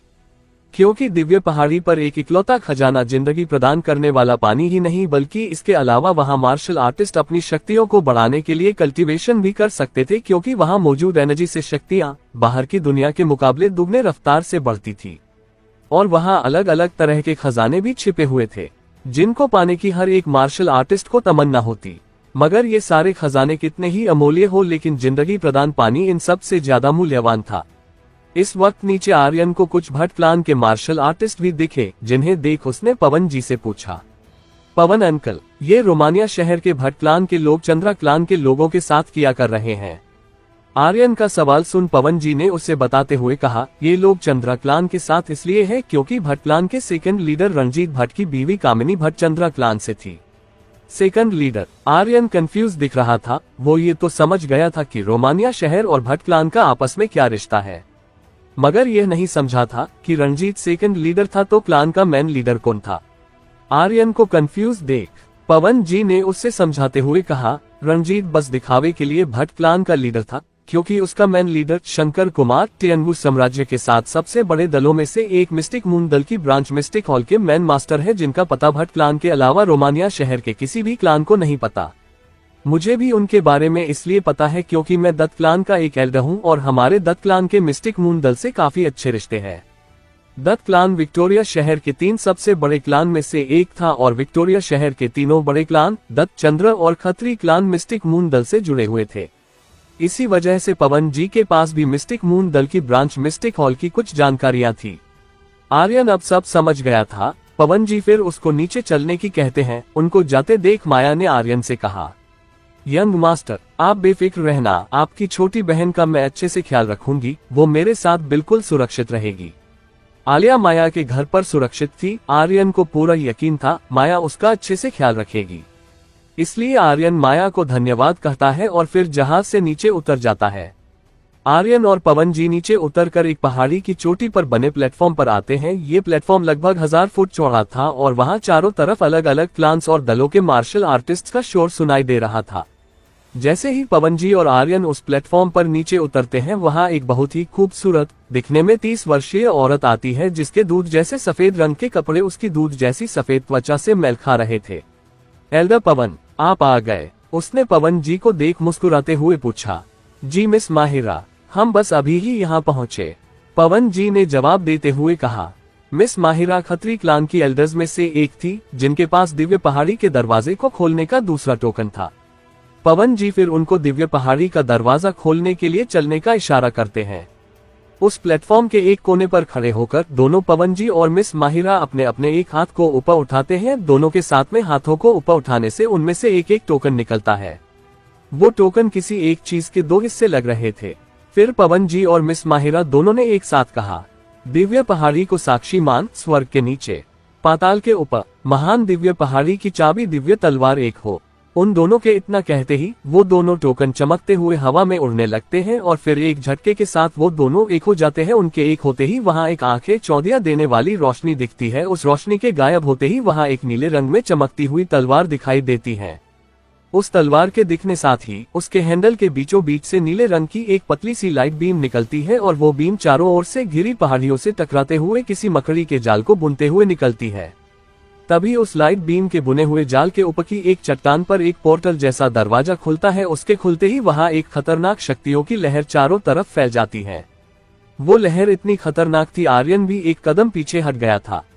उस खतरनाक पोर्टल जैसे दरवाजे को खुलता देख आर्यन ने हैरान होते हुए कहा, क्या यही है दिव्य पहाड़ी का दरवाजा? और आखिर यह किस तरह की टेक्निक है दरवाजा खोलने की? उद्धरण चिन्ह। दिव्य पहाड़ी का दरवाजा खुलते ही पवन जी ने वहां मौजूद सभी मार्शल आर्टिस्ट को समझाते हुए कहा, दिव्य पहाड़ी का दरवाजा अगले 7 दिनों तक खुला रहेगा। 7 दिन बाद दरवाजा खुद ब खुद बंद हो जाएगा। इसलिए सभी मार्शल आर्टिस्ट को 7 दिनों के अंदर बाहर आना होगा, वरना अगले 3 सालों के लिए उसमें ही कैद रहोगे। दिव्य पहाड़ी में कैद होना किसी नर्क में कैद होने से कम नहीं, क्योंकि वहां पता नहीं कितनी ही अलग अलग प्रजातियों के राक्षस रहते हैं। दिव्य पहाड़ी के खतरों के बारे में इसी बात से लगाया जा सकता था, वहां जाने वाले सभी मार्शल आर्टिस्ट में से केवल 20% ही जिंदा वापस आ पाते थे।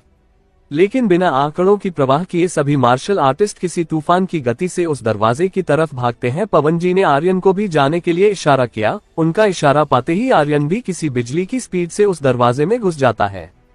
आर्यन को दिव्य पहाड़ी के दरवाजे में घुसते देख प्लेटफॉर्म के एक कोने में खड़ा एक बूढ़ा आदमी मुस्कुराने लगता है और उसने अपने पास खड़े काले रंग के कपड़े पहने हुए कुछ मार्शल आर्टिस्ट से कहा, तुम लोगों को अपना मिशन याद है ना? उद्धरण चिन्ह। जी एल्डर, उन सभी ने कहा।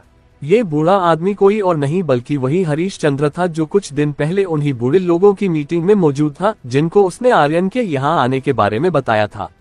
और वो सभी लोग आर्यन से खफा दिख रहे थे। वो लोग आर्यन से क्यों खफा थे उसके बारे में किसी को कुछ नहीं पता था। हरीश चंद्र की बात खत्म होने के बाद वो सभी काले कपड़े पहने मार्शल आर्टिस्ट भागते हुए दिव्य पहाड़ी के दरवाजे में घुस जाते हैं।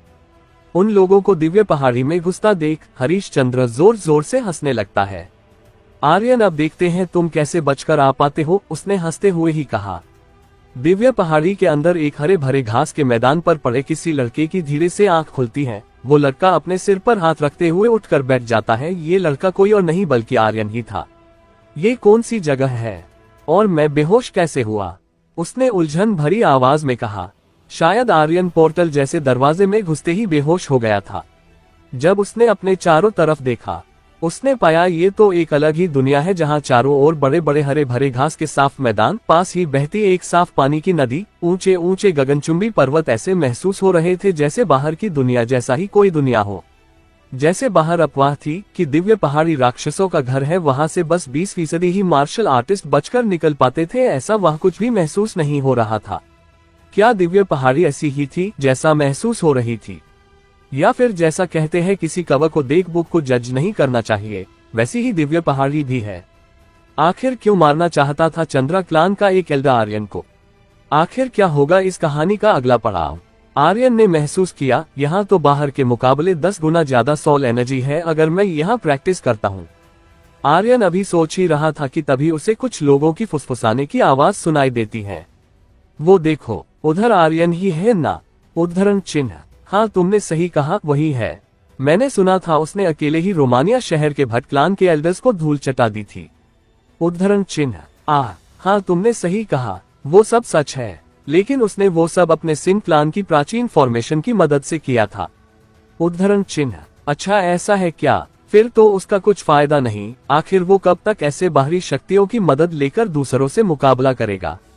उद्धरण चिन्ह। ये सभी जवान लड़के थे जो आर्यन से कुछ ही दूर खड़े थे, जिन्होंने कहीं ना कहीं से आर्यन के बारे में उड़ी अफवाहों को सुन ही लिया होगा, क्योंकि भट्ट क्लान के एल्डर्स और उनके सैनिकों को मारने के बाद वो पूरे रोमानिया शहर और आसपास के शहरों में मशहूर हो गया था।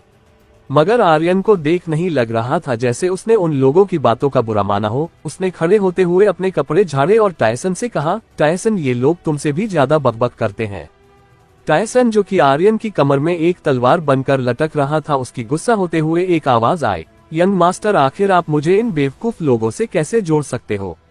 उद्धरण चिन्ह। आर्यन अपने बगल की नदी की ओर देखता है। उस नदी के ऊपर एक गहरा काला कोहरा छा रखा था और उस कोहरे के ऊपर 2 काले रंग की मजबूत जंजीर नदी के एक किनारे से होते हुए दूसरी तरफ एक पहाड़ी की चोटी पर जा रही थी। ऐसा लग रहा है जैसे इन्हीं जंजीरों से होते हुए दूसरी ओर जाना होगा। आर्यन ने कहा, यंग मास्टर, जो काले रंग का गहरा कोहरा है उसमें एक खतरनाक पॉइजन महसूस हो रहा है। उन जंजीरों पर चलते हुए ध्यान से सांस लेना है। टायसन ने आर्यन को समझाते हुए कहा, हाँ वो सब तो ठीक है, मगर मैंने इस जहरीले कोहरे के बारे में पवन जी से सुना था। ये हर सुबह गायब हो जाता है। आर्यन उस कोहरे को देखते हुए आगे बढ़े जा रहा था। आर्यन का अभी उस कोहरे पर ही ध्यान था, तभी उसके कुछ दूरी से एक पीले रंग की परछाई गुजरती है।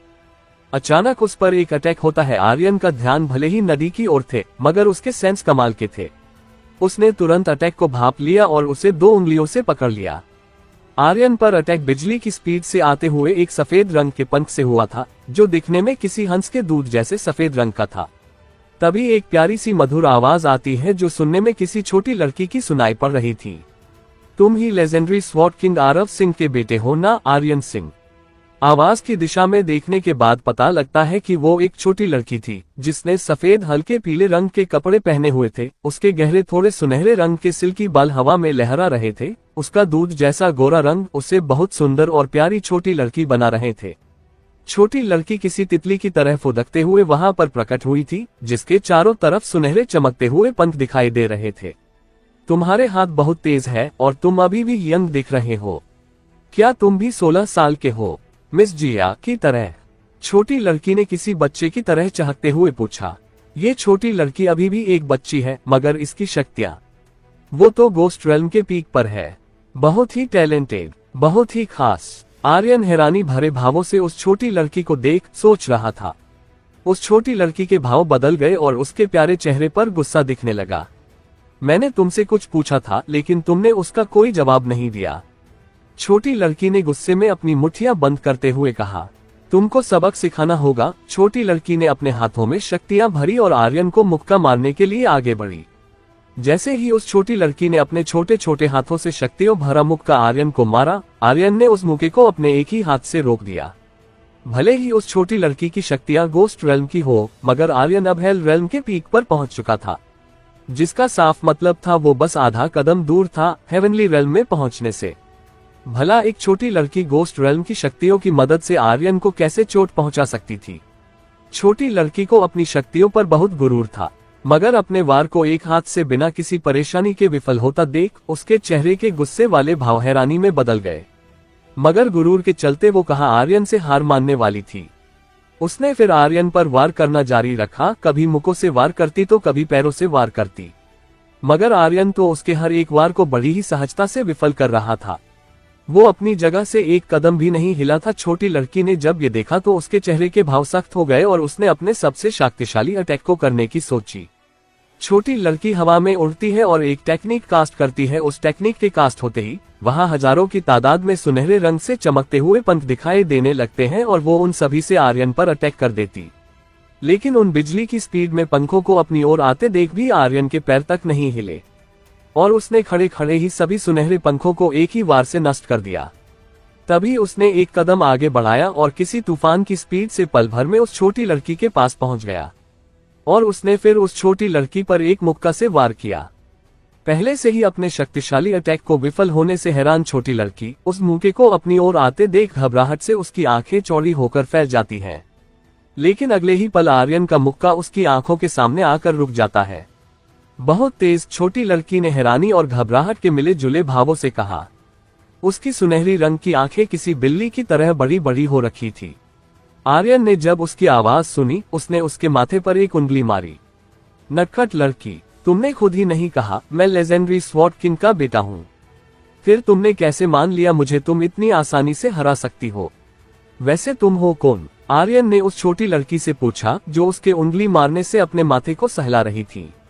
उस छोटी लड़की ने अपने माथे से हाथ हटाकर फिर से चहकते हुए आर्यन को जवाब देते हुए कहा, बुद्धू, मैंने तुमको पहले बोला तो मिस जिया के बारे में। वो जिया में ही हूँ और मैं टियनवू साम्राज्य से हूँ, जो कभी किसी से नहीं हारी। वो लड़की हूँ मैं। उद्धरण चिन्ह। फिर उस छोटी लड़की ने आर्यन के करीब आकर चहकते हुए कहा, मैंने देखा तुम इतने भी कमजोर नहीं हो। क्यों ना तुम मेरे साथ चलो। जब तक मैं तुम्हारे साथ रहूंगी तुम आगे के सफर में सुरक्षित भी रहोगे। उद्धरण चिन्ह। उस छोटी लड़की को अपने इतना करीब देख आर्यन ने हिचकिचाते हुए उससे दूर हटते हुए कहा, शांत हो जाओ, टियनवू साम्राज्य की सबसे सुंदर लड़की। और अपने दिल में सोचा, चिपकू बच्ची। जिया। तभी उन लोगों को एक रोबीली आवाज सुनाई देती है। सामने से एक लंबा और सुंदर लड़का चला आ रहा था, जिसने थोड़े सफेद हल्के पीले रंग के कपड़े पहने हुए थे, और उसके पीछे 5-6 नकाबपोश योद्धा चले आ रहे थे, जो दिखने में उसके साथ आए सैनिक लग रहे थे। जिया, मैंने तुमसे कितनी बार बोला है अनजान लोगों से बात नहीं करनी चाहिए। वो लड़का अब तक चलते हुए उन दोनों के पास आ चुका था। इसमें कौन सी बड़ी बात हो गई। जिया ने फिर आर्यन की तरफ हाथ किया। देखो, आज ही मैंने एक नया दोस्त बनाया है, आर्यन सिंह। उद्धरण चिन्ह। बड़े भाई, ये मेरा नया दोस्त आर्यन सिंह है। आर्यन, ये मेरे बड़े भाई है, जो टियनवू साम्राज्य में सबसे ज्यादा टैलेंटेड योद्धा है। अपने दोनों हाथ कमर पर रख और आंखें मटकाते हुए जिया ने चहकते हुए कहा। आर्यन ने जब राघव की ओर देखा तो वो थोड़ा हैरान दिख रहा था, एक और गोस्ट रेल्म की पीक का मार्शल आर्टिस्ट। उसने राघव की शक्तियों को देखते हुए सोचा, अगर मेरी छोटी बहन ने आपको परेशान किया तो उसकी तरफ से मैं आपसे माफी मांगता हूँ।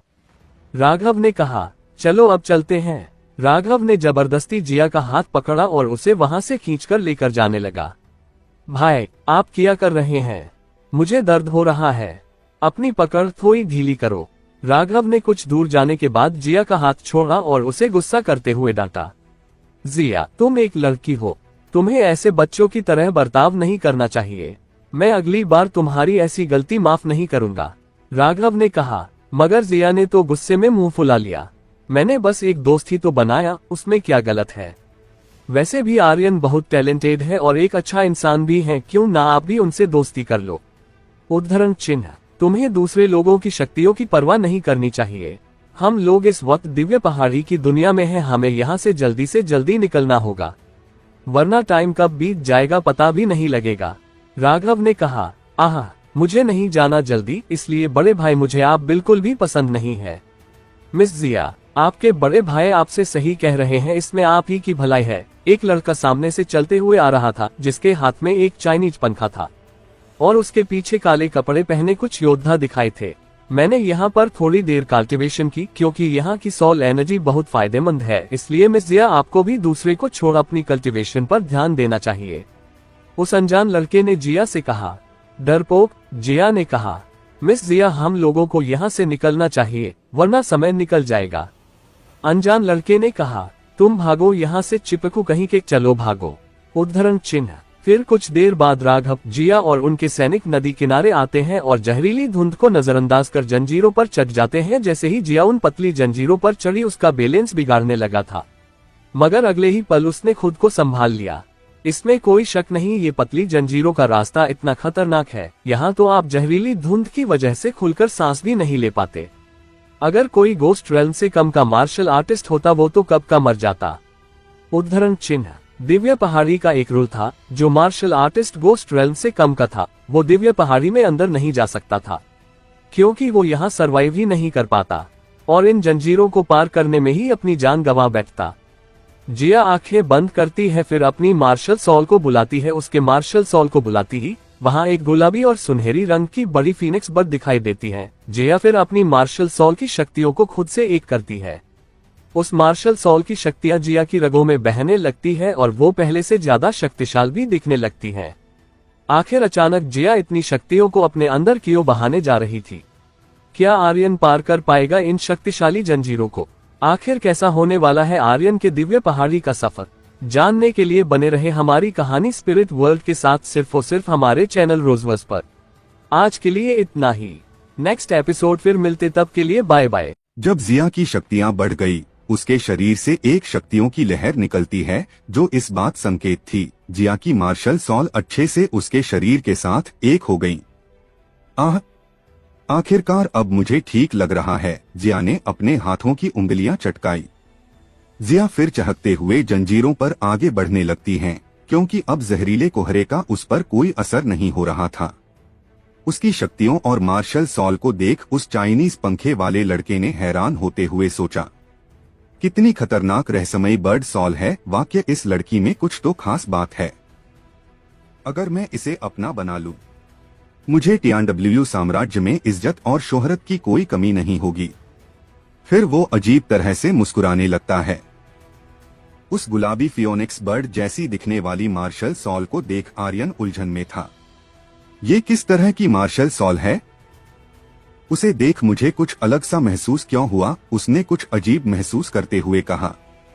इसको नाइटिंगेल बर्ड मार्शल सॉल कहते हैं और इस छोटी लड़की की मार्शल सॉल को देख लग रहा है वो कम से कम 6 लेवल की होगी। टायसन ने आर्यन को समझाया, जिसकी आवाज केवल आर्यन ही सुन सकता था, क्योंकि उसने टायसन के साथ सॉल कॉन्ट्रैक्ट कर रखा था।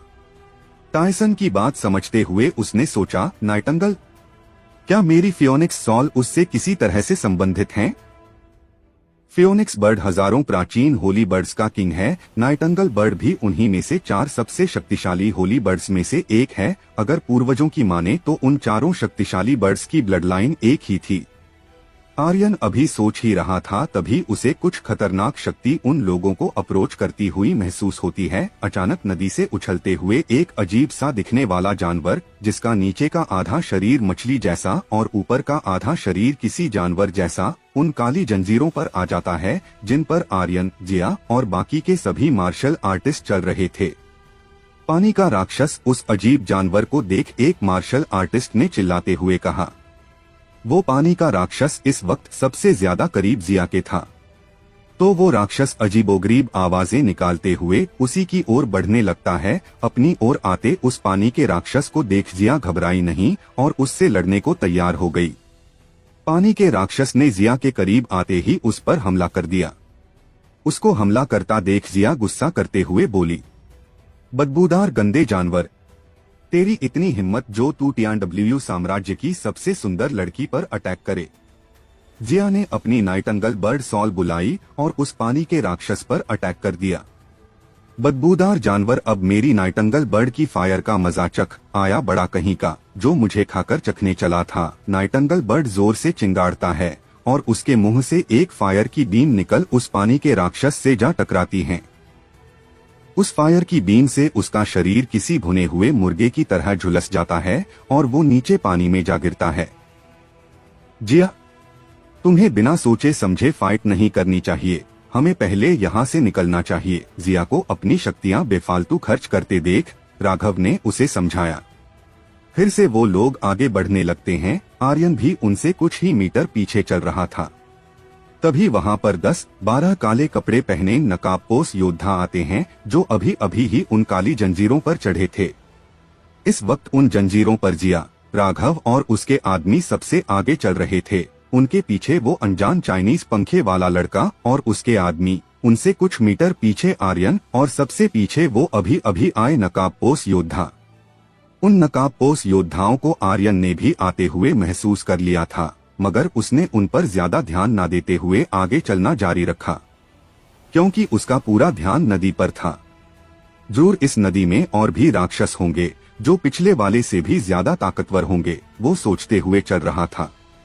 आर्यन को वहां देख एक नकाबपोश ने दूसरे से कहा, अगर ये आर्यन यहीं इस जंजीरों के पुल पर मर जाए तो हमें अपने हाथ गंदे करने की जरूरत नहीं पड़ेगी। हाँ, तुमने सही कहा, अगर वो पानी के राक्षस उसे मार देते हैं हमारा नाम भी नहीं आएगा। दूसरा नकाबपोश जोर जोर से हंसने लगता है।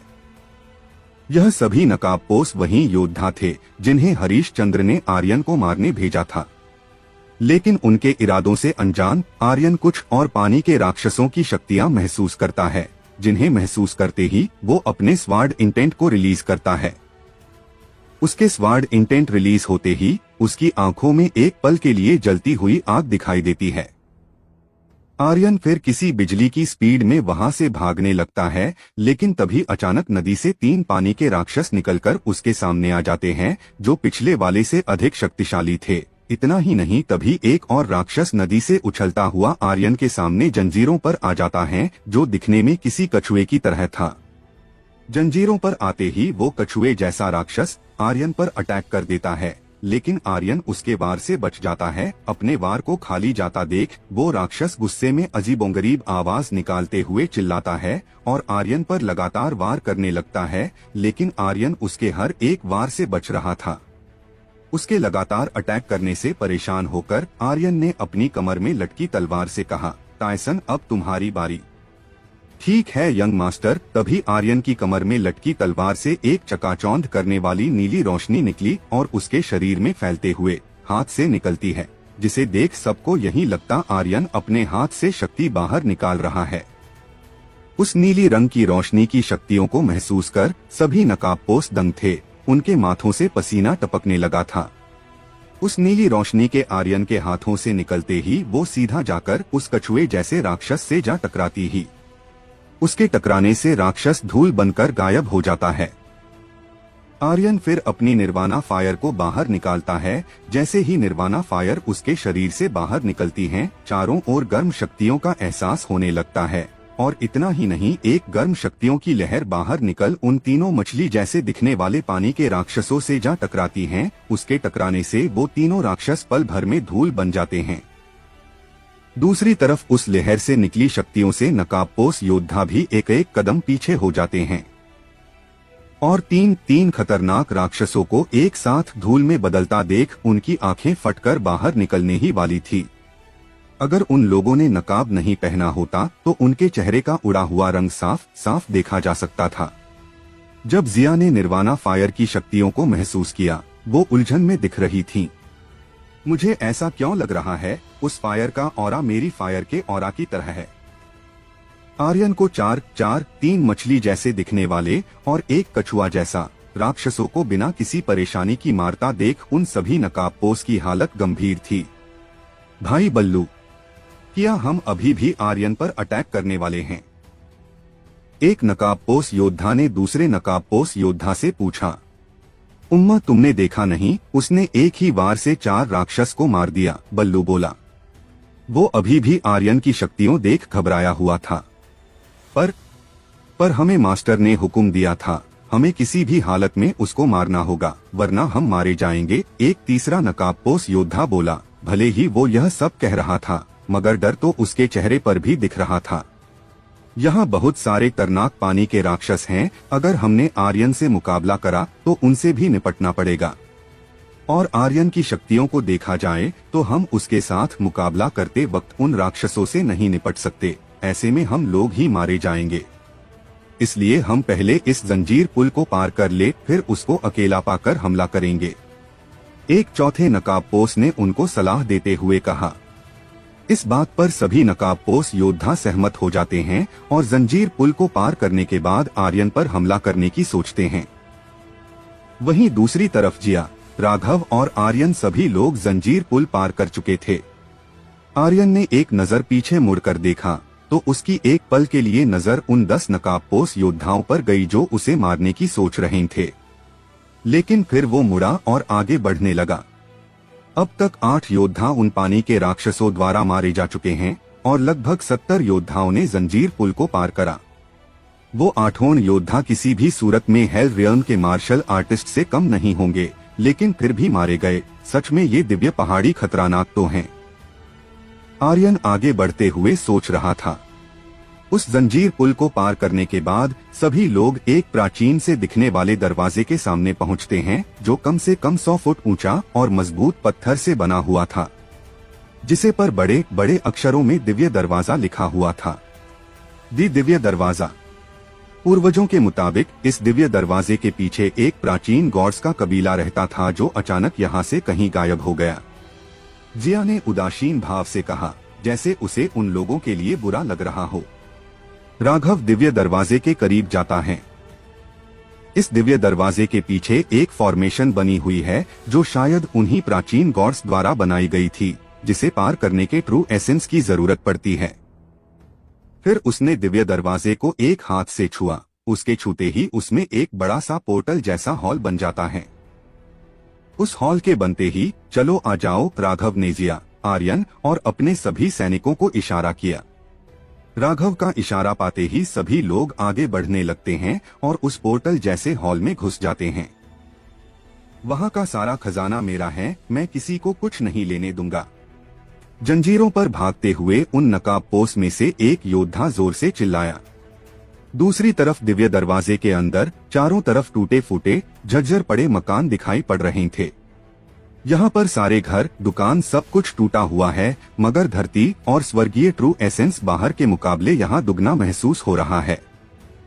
और अंकल पवन के मुताबिक भले ही दिव्य दरवाजे के पीछे सब कुछ टूटा फूटा पड़ा हो, मगर अभी भी यहाँ कुछ जड़ी बूटियों के बगीचे सही सलामत बचे हैं। अगर मुझे जिंदगी प्रदान पाने की तलाश करते वक्त वो बगीचे कहीं मिले तो मैं जरूर एक बार वहां जाऊंगा। आर्यन उस कबीले की हालत देख सोचते हुए चल रहा था। उस टूटे फूटे प्राचीन कबीले को पार करने के बाद वो सभी लोग एक नदी किनारे पहुंचते हैं। उस नदी के एक छोर पर ऊंचे ऊंचे पहाड़ थे।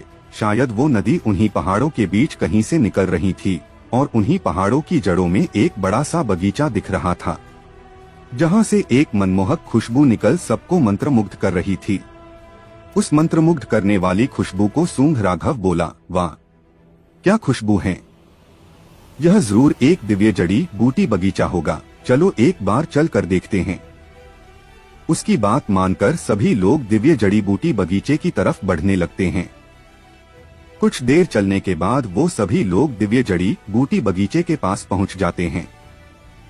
उस बगीचे को एक नजर देखने के बाद राघव ने कहा, इस बगीचे के चारों ओर एक फॉर्मेशन है। मतलब सच में प्राचीन गॉड्स ने यहाँ एक फॉर्मेशन बनाई थी जिसे बस ट्रू एसेंस द्वारा खोला जा सकता है। क्या आर्यन और बाकी सभी लोग फॉर्मेशन होने के बावजूद दिव्य जड़ी बूटी बगीचे में घुस पाएंगे? आखिर आर्यन को कैसे मारने वाले हैं वो नकाबपोश योद्धा? आखिर कैसा रहेगा आर्यन का दिव्य पहाड़ी का सफर? जब राघव ने बगीचे के चारों ओर बनी फॉर्मेशन को देखा, वो समझ गया था कि वो एक प्राचीन फॉर्मेशन है जो प्राचीन गॉड्स द्वारा बनाई गई थी। लेकिन उसके साथ वो ये भी समझ गया कि हजारों सालों से बनी इस फॉर्मेशन में अब उतनी शक्तियां नहीं बची जितनी होनी चाहिए थी। सभी लोग ध्यान से सुनो, ये फॉर्मेशन हजारों साल पुरानी है, इसलिए कमजोर पड़ चुकी हैं। हम लोगों को बस इस पर कुछ अटैक करने होंगे और ये टूट जाएगी।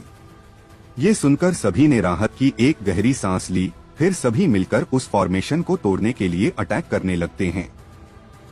अगले 10 मिनट में वो प्राचीन फॉर्मेशन कांच के टुकड़ों की तरह चकनाचूर होकर टुकड़ों में तब्दील हो गई। उस फॉर्मेशन के टूटते ही सभी के चेहरे पर एक खुशनुमा मुस्कान देखी जा सकती थी और वो सभी लोग अंदर दिव्य बगीचे में घुस जाते हैं। आर्यन, जिया, राघव और उसके आदमी एक साथ चल रहे थे। उन लोगों को बगीचे में चलते चलते कुछ ऐसी दुर्लभ जड़ी बूटियां भी दिखी थी जिनकी कीमत बाहर की दुनिया में बहुत ही ज्यादा थी। आर्यन ने उनमें से कुछ जरूरी जड़ी बूटियां अपने पास रख ली थी। वो लोग अभी दिव्य बगीचे में चल ही रहे थे कि उन्हें एक छोटा सा पानी का तालाब दिखता है जो दिव्य बगीचे के बीचों बीच था। लेकिन उन लोगों का ध्यान उस पानी के तालाब ने नहीं बल्कि तालाब के बीचों बीच उगे एक रंग बिरंगे चमकते हुए कमल के फूल ने खींचा था। भले ही वो रंग बिरंगा कमल का फूल दिखने में कितना ही सुंदर हो, मगर उससे एक शक्तिशाली ऑरा निकलता हुआ महसूस हो रहा था, जिसे देख हर कोई बता सकता था वो एक प्राचीन दुर्लभ शक्तिशाली फूल है। ये तो एक सतरंगी कमल फूल है। उस फूल को देख राघव हैरान था। सतरंगी फूल? आर्यन अभी उलझन में था। यह सतरंगी कमल का फूल 200 साल तक भारी मात्रा में धरती और स्वर्गीय ट्रू एसेंस की शक्तियों को खींचकर खिलता है, मगर इस सतरंगी फूल की 7 पंखड़ियों को खिला हुआ देख लगता है ये कम से कम 1000 साल पुराना है। परी ने सभी को समझाया। आर्यन उस सतरंगी कमल के फूल की विशेषताओं के बारे में सुन अपने हाथों की मुट्ठियां कसता है। अगर मैं इस सतरंगी कमल के फूल को हासिल कर लेता हूं तो मैं जल्द ही हेल रियल्म से हेवनली रियल्म में ब्रेक थ्रू कर लूंगा। उसके चेहरे के भाव सख्त थे और वो सतरंगी फूल को देखे जा रहा था। आर्यन को किसी सोच में गुम देख जिया मुस्कुराते हुए उसकी ओर मुड़ती है। आर्यन, क्या आपको भी ये चाहिए? लेकिन आपकी शक्तियों को देख लगता नहीं है आप इसे अकेले हासिल भी कर पाएंगे। इसलिए मेरे पास आपके लिए एक प्रस्ताव है, क्यों ना आप मेरे साथ हमारे शाही खानदान के मेहमान बनकर चलो। हम जब यहाँ से निकलेंगे मैं आपको दादाजी से कहकर चमत्कारी पिल्स दिला दूंगी। या फिर आप हमारे शाही खानदान को ज्वाइन भी कर सकते हो। इससे आपको बहुत सारे फायदे होंगे जिनके बारे में आपने कभी सोचा भी नहीं होगा। छोटी जिया आर्यन के चारों ओर चहकते हुए फुदक रही थी। उसके चेहरे पर कोई चालाकी, धूर्त और बुरे इरादे के भाव नहीं थे। शाही खानदान TNW साम्राज्य की राजधानी में रहता था। इस खानदान का ओहदा सभी सातों बड़े दलों से ऊंचा था। एक तरह से साम्राज्य के कर्ता धर्ता शाही खानदान के लोग ही थे। साम्राज्य के कानून से लेकर कर वसूलने तक का काम शाही खानदान का ही था। मगर ऐसा नहीं था। सातों बड़े दल किसी भी लिहाज से शाही खानदान से कमजोर थे। अगर वो मिल जाए तो शाही खानदान का तख्तापलट भी कर सकते थे, लेकिन सातों दल कभी भी एक साथ नहीं आ सकते, क्योंकि वो एक दूसरे के कट्टर दुश्मन थे। इसलिए अगर कोई सातों दलों में से एक अकेला दल शाही खानदान से युद्ध करता, उसका फायदा उठाकर दूसरे बड़े दल उस दल पर हमला कर देते, जिससे शाही खानदान की लाठी भी नहीं टूटती थी और सांप भी मर जाता था। इसका साफ मतलब था शाही खानदान के योद्धा भी नहीं मारे जाते और दुश्मन भी मर जाते। छोटी जिया की बात सुन आर्यन ने उलझन में दिख रहा था। शाही खानदान ज्वाइन कर लूं, इससे तुम्हारा मतलब क्या है? वो अपने सिर को पीछे से खुजलाते हुए बोलता है। मेरे कहने का मतलब है आप मेरे साथ हमारे शाही खानदान चलो और मुझे कल्टीवेट करना सिखाना। इसके बदले में मेरे दादाजी आपको एक अच्छा इनाम भी देंगे और आपकी और आपके सिंह क्लान की रक्षा भी करेंगे। जब हमारा शाही खानदान आपके क्लान की रक्षा करेगा तो किसी की हिम्मत नहीं जो उनकी और उंगली भी उठा सके। छोटी जिया ने एक मुस्कान के साथ कहा। वो आर्यन को अपना मास्टर बनाना चाहती थी, जो उसे कल्टीवेश के बारे में सिखा और पढ़ा सके, क्योंकि एक तो वो आर्यन की शक्तियों और टेक्निक से प्रभावित हुई थी, लेकिन दूसरा सबसे बड़ा कारण था आर्यन के जंजीर पुल पर इस्तेमाल की गई निर्वाणा फायर, जिसका ऑरा महसूस कर उसे कुछ अपनापन सा महसूस हुआ था। उसे ऐसा इसलिए महसूस हुआ था क्योंकि निर्वाणा फायर फियोनिक्स बर्ड सॉल से जुड़ी हुई थी और फियोनिक्स बर्ड 4 होली बर्ड्स का किंग था, जो शायद आर्यन के मुताबिक एक ही ब्लड लाइन के अलग अलग अंश थे। मुझे इस काबिल समझने के लिए धन्यवाद छोटी राजकुमारी, परंतु मैं आपके शाही खानदान को ज्वाइन नहीं कर सकता, क्योंकि मैंने पहले ही किसी से स्वर्गीय तलवार दल ज्वाइन करने का वादा कर दिया है। आर्यन ने बड़ी ही शालीनता से जिया के प्रस्ताव को मना कर दिया। आपने मेरे यानी छोटी राजकुमारी के प्रस्ताव को मना करने की हिम्मत की। जिया को आर्यन के उसका प्रस्ताव ठुकराने पर गुस्सा आ गया था, लेकिन अगले ही पल उसे कुछ याद आया। क्या कहा आपने? स्वर्गीय तलवार दल? वहाँ तो मेरी बहन जोया भी एक स्टूडेंट हैं।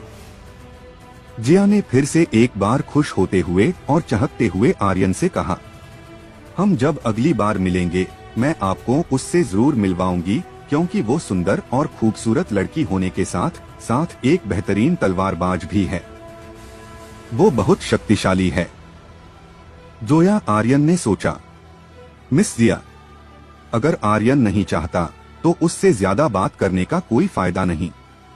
वैसे भी इसके पिताजी लेजेंडरी स्वार्ड योद्धा आरव सिंह हैं, जिसकी पता नहीं स्पिरिचुअल वर्ल्ड में कितने क्लानों और कबीलों से दुश्मनी होगी, और TNW साम्राज्य में भी। इसलिए आपको मुसीबत मोल लेने से बचना चाहिए। उस चाइनीज पंखे वाले अनजान लड़के ने कहा। उसकी आंखों में एक पल के लिए आर्यन को मारने की चमक दिखी थी। इससे तुम्हारा कुछ लेना देना नहीं है, इसलिए अपना मुंह बंद रखो। चिपकू कहीं का, जिया ने मुंह बनाते और अनबने ढंग से कहा। जिया, तुम्हें तनीस से इस तरह बात नहीं करनी चाहिए, आखिर वो तुम्हारा मंगेतर है, राघव ने उसे समझाते हुए कहा। लेकिन जिया की तो नाक सिकुड़ गई और उसके चेहरे पर तेवर साफ देखे जा सकते थे। कैसा मंगेतर? मैं भला कब राजी हुई इसके लिए?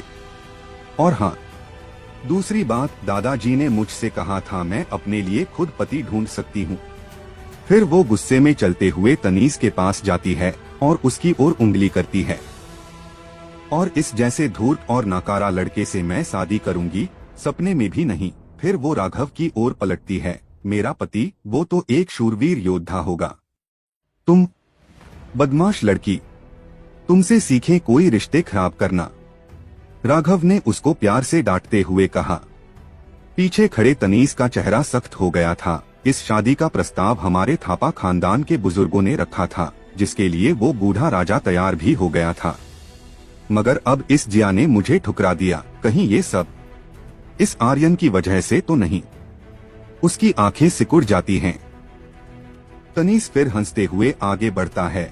मैं तनीस थापा, मुझे स्वर्ग से आशीर्वाद प्राप्त है। मैं इकलौता इंसान हूँ जो 19 साल का होने के बावजूद हेलरियन का मार्शल आर्टिस्ट हूँ। और इतना ही नहीं, मैंने अपने थापा खानदान की ब्लडलाइन सुनहरा पंख को भी जागृत कर रखा है। उसने ये सब तेवर में आकर कह तो दिया था, लेकिन उसने फिर खुद से ही कहा, मगर ये आर्यन का बच्चा मुझसे हर तरह से बेहतर है। लेकिन उसने अपना गुरूर नहीं छोड़ा और किसी बहादुर की तरह चलता हुआ आर्यन के पास आया और उसे तेवर दिखाते हुए कहा, आर्यन, जिया मेरी मंगेतर है तो चुपचाप उससे दूर रहना, वरना आगे खुद समझ जाओ। लेकिन आर्यन उसकी ऐसी ऊल जलूल बात सुन खुद हैरान था। क्या कहा तुमने? मैं तुम्हें पहले ही सब साफ कर देता हूँ, मेरा उससे कुछ लेना देना नहीं है। और तुम्हारी राजकुमारी ने खुद मुझे प्रस्ताव दिया था। लेकिन अगर तुम ऐसा ही चाहते हो तो मैं तुम्हारी राजकुमारी के करीब जा सकता हूँ, आर्यन ने उसे छेड़ते हुए कहा। आर्यन की बात सुन सब मुस्कुराने लगते हैं, लेकिन तनीस गुस्से में दिख रहा था। तुम आर्यन, चलो मैंने मान लिया तुम टैलेंटेड हो, मगर इस दुनिया में सबसे महत्वपूर्ण जीनियस होना होता है। तुम्हारे पिताजी आरव सिंह, वो भी तो एक लेजेंडरी स्वॉर्ड योद्धा थे, किया वो भी स्पिरिचुअल वर्ल्ड में कहीं गायब नहीं हो गए। जब तुमने एक एम्परर लेवल स्वॉर्ड सॉल जागृत करी थी, क्या उसको तुम्हारी मंगेतर ने नहीं चुरा लिया था?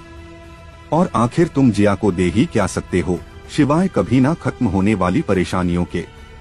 फिर वो चलते हुए आर्यन के करीब आता है। और आखिरी बात, तुम्हारे पिताजी ने पता नहीं स्पिरिचुअल वर्ल्ड में कितने लोगों से दुश्मनी मोल ली होगी। अब बस तुम इंतजार करो जब तक तुम्हारे आसपास जो लोग हैं वो एक एक करके मर ना जाएं। ये बात उसने चिल्लाते हुए कही। उसकी बातें सुनकर आर्यन की आंखें छोटी हो जाती हैं। वो उसको किसी मरे हुए या फिर जल्द ही मरने वाले इंसान की तरह देखने लगता है। उसकी खतरनाक आंखों में जानलेवा इरादा देख तनीस की बोलती बंद हो जाती है और वो घबराते हुए पीछे 4 कदम हट जाते हैं। तुम क्या चाहते हो मुझसे? तनीस ने घबराते और अटकते हुए उससे पूछा। माहौल गर्म होता देख जिया भागकर उनके पास आती है और तनीस को पीछे धक्का मारती है। तनीस, मैं बस आर्यन की दोस्त बनना चाहती थी, तुम क्यों चल रहे हो?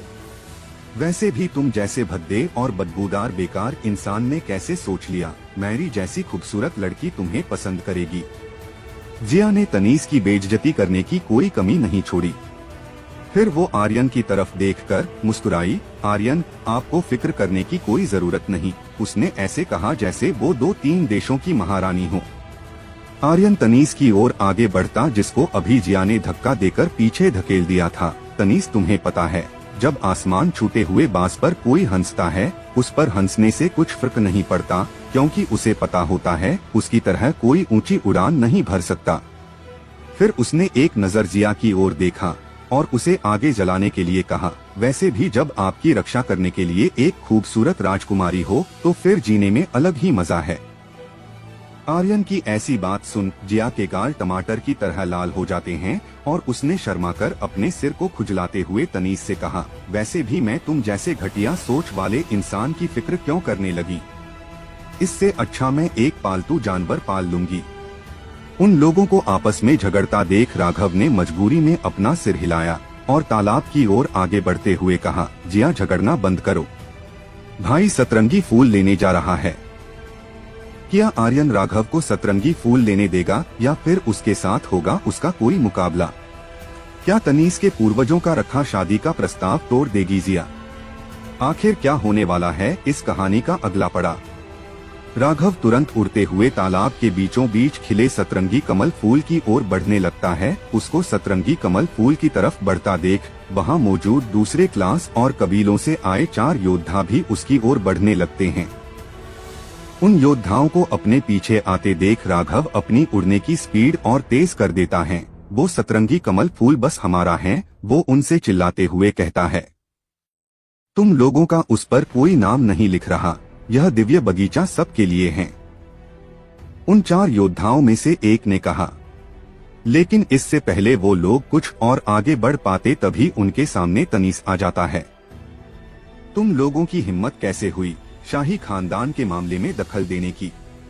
वो सतरंगी फूल बस शाही खानदान का है।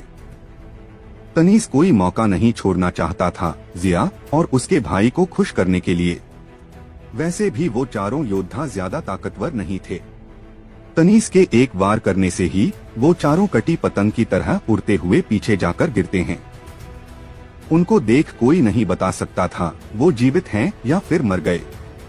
यह सब देख जिया भी अपने भाई की फिक्र करते हुए उसके पास जाने लगती हैं, क्योंकि यहाँ अभी भी और योद्धा छिपे हुए हो सकते थे और उन नकाबपोश योद्धाओं का भी कोई अता पता नहीं था वो कहाँ छिपे थे। इसलिए कब कौन और कहां से हमला कर दे कुछ नहीं कह सकते थे।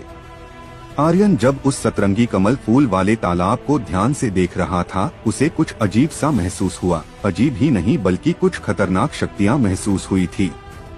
यह महसूस होते ही तुरंत उसने तालाब की ओर बढ़ती जिया को हाथ पकड़कर पीछे खींच लिया। वहां मत जाओ, खतरा है वहां पर, उसने जिया से कहा। कैसा खतरा? जिया को कुछ समझ नहीं आ रहा था। आखिर आर्यन ने उसे अचानक क्यों रोका? कोई खतरा वतरा नहीं है, ये बस हमें पीछे कर खुद उस सतरंगी फूल को लेना चाहता है, तनीस ने उनके पास आते हुए कहा। वो बिल्कुल भी नहीं चाहता था किसी भी तरह से आर्यन उस सतरंगी फूल को हासिल करें। डबल मार्शल सॉल और प्राचीन गॉड्स की टॉम्ब रिफाइन करने के बाद आर्यन की अंदरूनी शक्तियां बहुत बढ़ चुकी थी, जिस कारण वो अनजाने खतरे को महसूस कर पा रहा था। वहां मौजूद सभी लोगों में सबसे ज्यादा ताकतवर राघव था, जो हेल रियल्म के पीक पर था। जब राघव को ही कोई खतरा महसूस नहीं हुआ था तो भला आर्यन को कैसे हो सकता था? यही सोचकर तनीस ने वो सब कहा था।